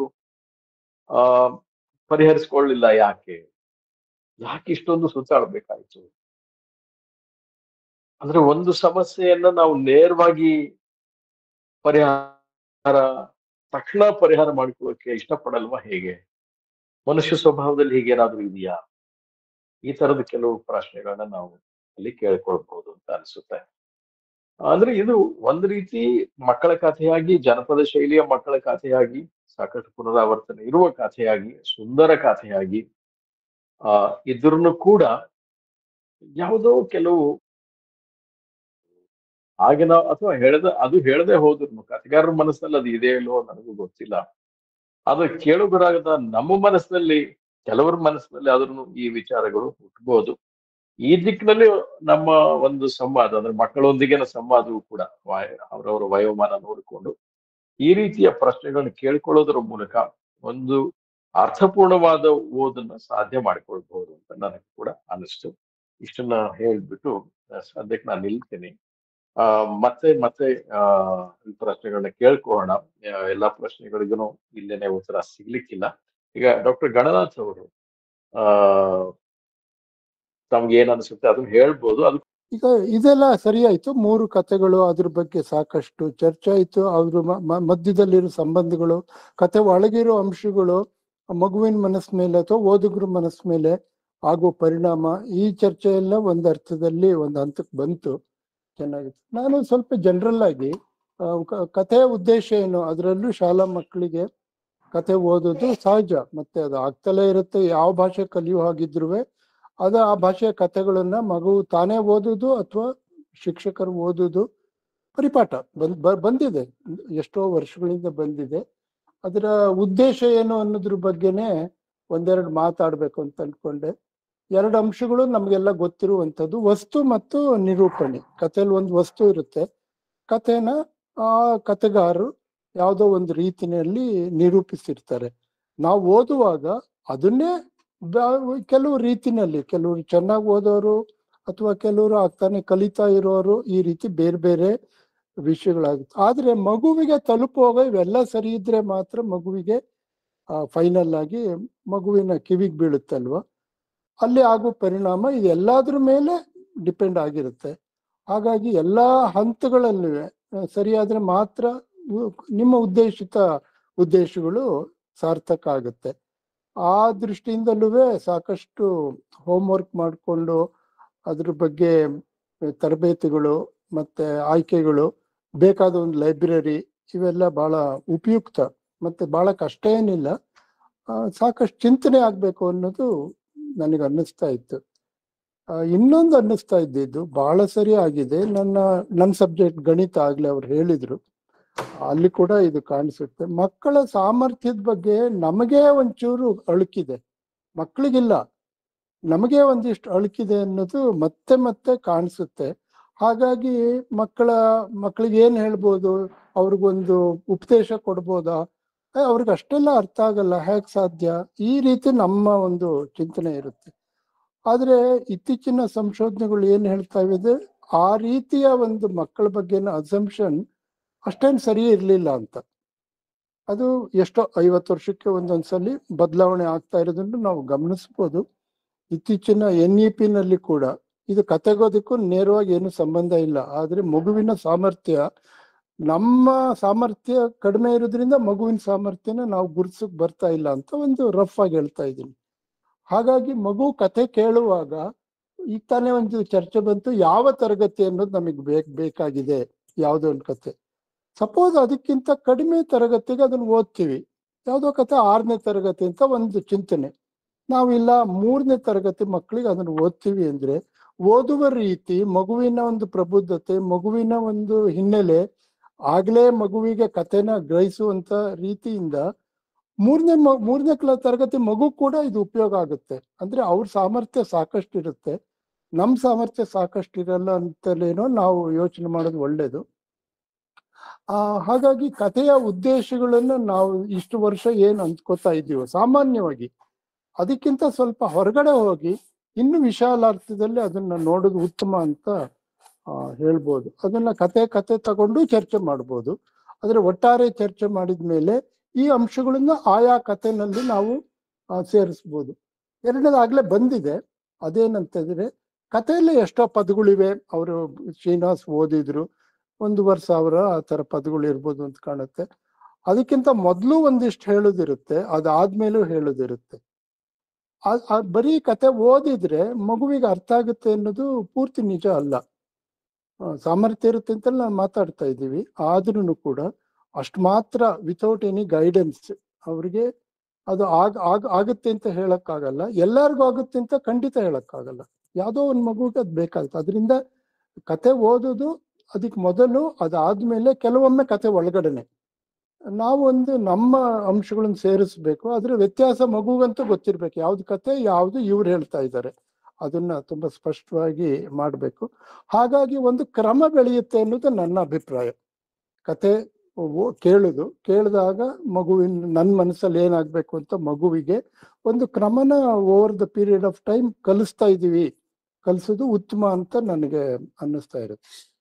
ಯಾಕಂದ್ರೆ ಕಥೆನಲ್ಲಿ ಒಂದು ಅಂತರ್ಗತವಾದ ಒಂದು ಅಂಶ ಇರುತ್ತೆ, ಅದು ನಾವೇನು ಉಪದೇಶ ಅಂತ ಏನ್ ಹೇಳ್ತಾ ಇಲ್ಲ, ಕಥೆಯಲ್ಲಿ ಅಂತರ್ಗತವಾದ ಯಾವುದೋ ಇದು. ಈಗಾಗಲೇ ಬಂತಲ್ವ, ಈಗ ಹಳ್ಳಿ ಮತ್ತು ಪಟ್ಟಣ ಆ ವ್ಯತ್ಯಾಸ, ಇದೊಂದು ಸತ್ಯ ಮತ್ತು ಸುಳ್ಳು, ಮತ್ತೆ ತ್ಯಾಗ, ಈ ತರದೆಲ್ಲ ಬಂದಿರುತ್ತೆ. ಸೊ ಅಂತರ್ಗತವಾದ ಅಂಶಗಳನ್ನು ಗ್ರಹಿಸ್ತಲೇ ಹೋದ್ರೆ ಇಷ್ಟೆಲ್ಲ ಮಾಡಿದ ಪ್ರಯತ್ನಗಳು ಹೋಗುತ್ತೆ. ಜೊತೆಗೆ ಮಗುವಿಗೆ ಇನ್ನೊಂದು ಅವಕಾಶ ಸಿಗುತ್ತೆ ಅಲ್ವೋ ನಮಗ್ ಗೊತ್ತಿಲ್ಲ. ಈ ಕಥೆನಲ್ಲಿ ಕೇಳಿದ್ರು, ಇನ್ಯಾವುದೋ ರೀತಿನೆಲ್ಲ ಆ ಮಗುಗೆ ಇದೇ ಅಂಶ ಸಿಗುತ್ತಾ ನಮಗ್ ಗೊತ್ತಿಲ್ಲ. ಹಾಗಾಗಿ ಆ ಅಂಶಗಳನ್ನ ಗುರುತಿಸುವಂಥದ್ದು, ಹಿಡನ್ ಮೀನಿಂಗ್ ಏನಿದೆ ಅದನ್ನು ಗುರುತಿಸುವ ಗುಣ ಮಗು ಬೆಳಿಬೇಕು. ಆಬ್ವಿಯಸ್ಲಿ ಟೀಚರ್ಸ್ ಅಥವಾ ಯಾರು ಕತೆ ಹೇಳ್ತಾರೋ ಅವ್ರಿಗೂ ಅದು ಬೆಳಿಬೇಕು. ಎಷ್ಟರ ಮಟ್ಟಿಗೆ ತುಂಬಾ ಲೌಡ್ ಆಗಿ, ಏನಂತಾರೆ, ತುಂಬಾ ಗಟ್ಟಿಯಾಗಿ ಎದ್ದು ಕಾಣೋ ತರ ನಮ್ಮ ಮೆಸೇಜ್ಗಳು ಹೋಗ್ಬೇಕಾ, ಇಲ್ಲ ಒಂದು ತಣ್ಣಗೆ ನೀರು ಹರಿತಿರುತ್ತಲ್ಲ ಆ ರೀತಿನಲ್ಲಿ ಮೆಸೇಜ್ ಹೋಗ್ಬೇಕು. ಅದು ಓದುವ ಕ್ರಮನೂ ಆಯ್ತು. ಇದೆಲ್ಲ ಸ್ವಲ್ಪ ಓದು ದೃಷ್ಟಿಯಿಂದ ಅಂದ್ರೆ ಏನ್ ಪದಗಳಿದೆಯೋ ಅದನ್ನ ಗಟ್ಟಿಯಾಗಿ ಓದ್ಬಿಟ್ರೆ ಮುಗಿಲಿಲ್ಲ ಅನ್ನೋದು. ಹಾಗಾಗಿ ಅದನ್ನ ಬೇರೆ ಬೇರೆ ರೀತಿನಲ್ಲಿ ಆಲೋಚನೆ ಮಾಡ್ಬೋದು. ಇನ್ನೊಂದು, ನೀವು ಮುಂದಿನ ದಿವಸದಲ್ಲಿ ಬೇಕಂದ್ರೆ ಎಕ್ಸ್ಪೆರಿಮೆಂಟ್ ಮಾಡ್ಬೋದು. ಒಂದೇ ಕತೆ ಓದೋಗ್ರೊಬ್ಬರೇನೆ, ಆದ್ರೆ ಓದುವ ಶೈಲಿ ಬೇರೆ ಬೇರೆ. ಒಂದೇ ಕಥೆನ ಬೇರೆ ಬೇರೆ ಶೈಲಿನಲ್ಲಿ ಓದಕ್ ಸಾಧ್ಯನಾ, ಓದಿದ್ರೆ ಹೇಗಾಗುತ್ತೆ, ಅದರ ಒಂದು ಪರಿಣಾಮ ಏನು, ಅದೆಲ್ಲ ನೋಡುವಾಗ ಇಷ್ಟೊಂದು ಸಮೃದ್ಧವಾದನ್ನ ಮಗುವಿಗೆ ಕೊಡಕ್ ಸಾಧ್ಯ ಅಂತ ಓದೋರಿಗೂ ಟೀಚರ್ಸಿಗೆ ಗೊತ್ತಾಗುತ್ತೆ, ಮಗುವಿಗೂ ಗೊತ್ತಾಗುತ್ತೆ. ಕತೆ ಒಂದೇ ಇರ್ಬೋದು, ಬೇರೆ ಕತೆ ಸಿಕ್ಕದೇ ಇರ್ಬೋದು, ಅದೇ ಕತೆ ನಮ್ಗೆ ಈಚ್ ಟೈಮ್ ಹೊಸ ಹೊಸ ಹೊಳವುಗಳನ್ನ ನೀಡ್ತಾ ಇದೆ ಎನ್ನುವಂತ ವಿಷಯ. ಹಾಗಾಗಿ ಇದು ಮತ್ತೆ ಈಗಾಗಲೇ ಗಮನಿಸಿದಾಗೆ ಪಂಜೆ ಮಂಗೇಶ್ ರಾಯರು ತೀರ್ಕೊಂಡೆ ಎಷ್ಟೋ ವರ್ಷ ಆಯ್ತು. ಅವ್ರು ಬರೆದಿದ್ದು ನೀವೆಲ್ಲ ಗಮನಿಸೋ ಹಾಗೆ 50ನೇ ಇಸ್ವಿ ಹಾಗೇನೋ ಇರ್ಬೋದು. ಇವತ್ತು ಬೇರೆ ಊರು ಎಲ್ಲ ಬೇರೆ ಆಗಿದೆ, ಆದ್ರೂ ಇವತ್ತು ಕತೆ ನಮ್ಗೆ ಅದು ಇಷ್ಟ ಆಗ್ತಾ ಇದೆ, ಅದನ್ನ ನಾವು ಒಪ್ಕೋತಾ ಇದೀವಿ ಅಂದ್ರೆ ದೇಶ ಕಾಲ ಎರಡನ್ನು ಮೀರುವಂತ ಒಂದು ಗುಣನ ಅದು ಒಳಗಡೆ ಇಟ್ಕೊಂಡಿದೆ. ಹಾಗಾಗಿ ಕಥೆಯ ಇದನ್ನೆಲ್ಲ ಗಮನಿಸುವಂತ ಸಾಧ್ಯತೆ ಶಿಕ್ಷಕರಿಗಿದೆ, ಮಗುವಿಗೂ ಒಂದು ಮಟ್ಟಿಗಿದೆ. ಈ ಕತೆ ಇಷ್ಟೆಲ್ಲ ಸಮಯ ಕೊಟ್ಟು ಇದನ್ನೇ ಒಂದು ಯೋಜನೆಯಾಗಿ ಮಾಡುವಾಗ ಇವೆಲ್ಲ ಸೇರ್ಸಿದ್ರೆ ಒಳ್ಳೇದೇನೋ ಅನ್ನುವಂಥದ್ದು ನನ್ನ ವಿಚಾರ ಇತ್ತು. ಕಥೆಗಳ ಬಗ್ಗೆ ಮೋಸ್ಟ್ಲಿ ಎಲ್ಲ ಹೇಳಿದ್ದೀನಿ ಅನ್ಸುತ್ತೆ. 3 ಕಥೆಗಳ ಬಗ್ಗೆ ಅಲ್ಲಲ್ಲೇ ಹೇಳಿರೋದ್ರಿಂದ ಮತ್ತೇನು ಹೊಸದಾಗಿ ಸೇರಿಸುವ ಅಗತ್ಯ ಕಾಣಿಸ್ತಾ ಇಲ್ಲ. ಚರ್ಚೆ ಬೇಕಾದ್ರೆ ಈ ಪಾಯಿಂಟ್ಗಳನ್ನ ತಗೊಳ್ಬಹುದು. ಧನ್ಯವಾದ. ಓಕೆ, ತುಂಬಾ ಧನ್ಯವಾದಗಳು. ಒಂದು ಬಹಳ ಹೊಸ ವಿಚಾರನು ಕೂಡ ತಾವು ಪ್ರಸ್ತಾಪ ಮಾಡಿದಿರಿ. ಒಂದು ವಿಚಾರ ಅಂದ್ರೆ ಒಂದೇ ಕಥೆಯನ್ನ ನಾವು ಒಬ್ಬ ಓದುಗರು ಇರ್ಬೋದು ಅಥವಾ ಬೇರೆ ಬೇರೆ ಓದುಗರು ಬೇರೆ ಬೇರೆ ರೀತಿಯಲ್ಲಿ ಮೂಡಲ್ಲಿ ಓದೋದು ಅಂತ ನಾವು ಹೇಳ್ತೀವಿ. ಅದು ಸಾಧ್ಯ ಆಗ್ಬೇಕು, ನಿಜ ಹೇಳ್ಬೇಕು ಅಂತಂದ್ರೆ. ಅಂದ್ರೆ ಒಂದೇ ಕಥೆಯನ್ನ, ಒಂದೇ ವಸ್ತುವನ್ನ ನಾವು ಅನೇಕ ರೀತಿಯಲ್ಲಿ ನೋಡೋಕ್ ಸಾಧ್ಯ ಇದೆ. ನಿಜ ಹೇಳ್ಬೇಕು ಅಂತಂದ್ರೆ ಅನೇಕ ಕೋನಗಳಿಂದ ನೋಡೋಕ್ ಸಾಧ್ಯ ಇದೆ. ಅದನ್ನ ಬೆಳೆಸ್ಕೊಳ್ಬೇಕಾಗಿದೆ. ಅದು ಒಂದು. ಎರಡನೇದು, ಮೇಲಿನ ಮೇಲೆ ಇವತ್ತು ಬಂದ ಒಂದು ವಿಚಾರ ಅಂದ್ರೆ ಕಥೆಗಳ ಆಯ್ಕೆ. ಮಕ್ಕಳು ಒಂದು ತಕ್ಷಣ ಬಹಳ ಸರಳ ಇದ್ದು ಬಿಡ್ಲಿ ಅನ್ನುವ ಒಂದು ತೀರ್ಮಾನ ಮಕ್ಕಳು. ಹಾಗಂತ ಬಹಳ ಸಂಕೀರ್ಣವಾದದ್ದನ್ನ ಆಯ್ಕೆ ಮಾಡಿಕೊಂಡು ಹೋಗ್ತೀನಿ ಅನ್ನೋ ಹಠನೂ ಅಲ್ಲ. ಅಂದ್ರೆ ಅಲ್ಲಿ ಒಂದು ವಿವೇಚನೆ, ಒಂದು ಪ್ರಶ್ನೆ ಬರ್ತದೆ, ಇಲ್ಲ ಅಂತಲ್ಲ. ಆದ್ರೆ ಸಾಮಾನ್ಯವಾಗಿ ಏನಾಗ್ತಾ ಇದೆ ಅಂದ್ರೆ ಅತಿ ಸರಳತೆಯ ಬಗ್ಗೆ ಒಂದು ಕಲ್ಪನೆ ಇದೆ ನಮ್ಮ ಮನಸ್ಸಿನಲ್ಲಿ. ಆ ಕಲ್ಪನೆಯನ್ನೇ ನಾವು ಪ್ರಶ್ನಿಸ್ಕೊಳ್ಬೇಕು ಅಂತ. ಹಾಗಾದಾಗ ಬಹುಶಃ ಇದು ಎಲ್ಲಿ ಆಗ್ತಾ ಇದೆ ಅಂತಂದ್ರೆ ನನಗೆ ಗೊತ್ತಿಲ್ಲ, ಯಾರಾದ್ರೂ ಸಂಶೋಧನೆ ಮಾಡಿ ಹೇಳಿದಾರೇನೋ, ಬಟ್ ನಾನು ಗಮನಿಸಿರೋದು ಏನು ಅಂತಂದ್ರೆ ಭಾರತದಂತ ಅಥವಾ ಕರ್ನಾಟಕದಂತ ದೇಶದಲ್ಲಿ ಮಕ್ಕಳ ಸಾಮರ್ಥ್ಯವನ್ನ ನಾವು ಒಂದು ರೀತಿಯಲ್ಲಿ ಅಂಡರ್ ಎಸ್ಟಿಮೇಟ್ ಮಾಡ್ತಾ ಇದ್ದೀವಿ. ಓಕೆ, ಅದನ್ನ ಅನೇಕ ವೇದಿಕೆಗಳಲ್ಲೂ ನಾವು ಮಾತಾಡಿದ್ದೀವಿ. ಇಲ್ಲಿ ನಾವು ಒಂದು ರೀತಿ ಇರೋದಕ್ಕಿಂತಲೂ ಕಡಿಮೆಯಾಗಿನೇ ತಿಳ್ಕೊಂಡ್ಬಿಟ್ಟಿದೀವಿ ಮತ್ತು ಗಟ್ಟಿಯಾಗಿ ಅದಕ್ಕೆ ಅಂದ್ಕೊಂಡ್ಬಿಟ್ಟಿದೀವಿ ಅಂತ. ಈಗ ಪ್ರಾಥಮಿಕ ಶಾಲಾ ಶಿಕ್ಷಕರು ಆಗಿದ್ರೆ ನಮಗೆ ಗಾಢವಾದ ಓದಿನ ಅಗತ್ಯನೇ ಇರ್ಲಿಕ್ಕಿಲ್ಲ ಅಂತ. ಸಾಹಿತ್ಯದ ದೃಷ್ಟಿಯಿಂದ ಅಡಿಗರಾಗಿರ್ಬೋದು, ಕುವೆಂಪು ಅವರ ಕಾದಂಬರಿಗಳು, ನಾಟಕಗಳಾಗಿರ್ಬೋದು, ಬೇಂದ್ರೆಯವರ ಕಾವ್ಯ, ಹೀಗೆ ಅನೇಕನ್ನ ನಾವು ಹೆಸರಿಸಬಹುದು ಇಲ್ಲಿ. ಅದೆಲ್ಲದು ಓದು ನಮ್ಗೆ ಅಷ್ಟೊಂದು ಅಗತ್ಯ ಇಲ್ಲ. ನಮ್ಗೆ ಸರಳವಾದ ಒಂದಿಷ್ಟು ಓದುಗಳು ಸಾಕು. ಅಂದ್ರೆ ಅರ್ಥ ಸರಳವಾದ ಒಂದು ಚಿಂತನೆ ಸಾಕು. ಸ್ವಲ್ಪ ಸಂಕೀರ್ಣವಾಗಿರೋದು ನಮ್ಗೆ ಬಹಳ ಕಿರಿಕಿರಿ ಉಂಟು ಮಾಡಿಬಿಡುತ್ತೆ ಅಂತ. ಅಥವಾ ಹೀಗಾಗಿ ಎಷ್ಟೋ ಸಾರಿ ನಾವು ಅದರ ಹತ್ತಿರ ಹೋಗೋದನೇ ಇಲ್ಲ. ನಿಜವಾದ ಸೌಂದರ್ಯವನ್ನ ಸ್ಪರ್ಶಿಸೋದಕ್ಕೆ ನಾವು ಹೋಗೋದಿಲ್ಲ. ಅದೇ ಒಂದು ಸಮಸ್ಯೆ ಅಂತ ಅರಳು ಯೋಜನೆ ಅಂತಲ್ಲಿ ಅದರಿಂದ ಹೊರಗೆ ಬರೋಕೆ ಕೆಲವು ದಾರಿಗಳು ಇರ್ತಾವೆ. ನಾವು ಆಗ್ಲೇನೆ ತರಬೇತಿ ಸಮಯದಲ್ಲಿನೂ ನಾವು ಮಾತಾಡ್ಕೊಂಡಿದ್ವಿ. ಅದರ ಒಂದು ಪ್ರಯತ್ನ ಈಗಲೂ ನಾವು ಮಾಡ್ತಾ ಇದ್ದೀವಿ. ಈಗ ಉದಾಹರಣೆಗೆ ಮಕ್ಕಳ ಕಾದಂಬರಿಗಳು, ಎಚ್ ಎಸ್ ವೆಂಕಟೇಶ್ ಮೂರ್ತಿ ಅವರು ಬರೆದದ್ದು ಕದಿರಿನ ಕೋಟೆ, ಸುಮಾರು ಒಂದು ಒಂದು ನೀಳ್ಗತೆ ಅಥವಾ ಕಿರು ಕಾದಂಬರಿ. ಆ ಓದನ್ನ ಮಕ್ಕಳೊಂದಿಗೆ ನಮ್ಗಿನ್ನೂ ಮಾಡೋಕ್ ಸಾಧ್ಯ ಆಗ್ತಾ ಇಲ್ಲ ಅಂದ್ರೆ ಅದು ಕದಿದ ಕೋಟೆ ಆ ಕಾದಂಬರಿ ನಮ್ಮೊಳಗೆ ಇನ್ನೂ ಬಂದಿಲ್ಲ. ಬರೋದಕ್ಕೆ ನಾವಿನ್ನು ನಮ್ಮ ಒಳಗೆ ಒಂದು ತಯಾರಿ ಆಗ್ಬೇಕಾದ ಅಗತ್ಯ ಇದೆ ಅಂತ. ಆ ತಯಾರಿ, ಆ ಸಿದ್ಧತೆ ನಮ್ಮೊಳಗೆ ಆದ್ರೆ ನಮ್ಮ ವ್ಯಕ್ತಿತ್ವದಲ್ಲಿ, ನಮ್ಮ ಒಂದು ದೃಷ್ಟಿಕೋನದಲ್ಲಿ ಬದಲಾವಣೆ ಬರ್ತದೆ. ಹಾಗೆ ಬಂದಾಗ ಮಾತ್ರ ನಾವು ಅದನ್ನ ಮಕ್ಕಳಿಗೆ ಮುಟ್ಸೋಕ್ ಸಾಧ್ಯ ಆಗತ್ತೆ. ಬಟ್ ಆ ಬದಲಾವಣೆ ನಮ್ಮಲ್ಲಿ ಮೊದಲಿಗೆ ಉಂಟಾಗ್ಬೇಕಾದ್ದು ಅಗತ್ಯ ಅಂತ ಹೇಳ್ತಾ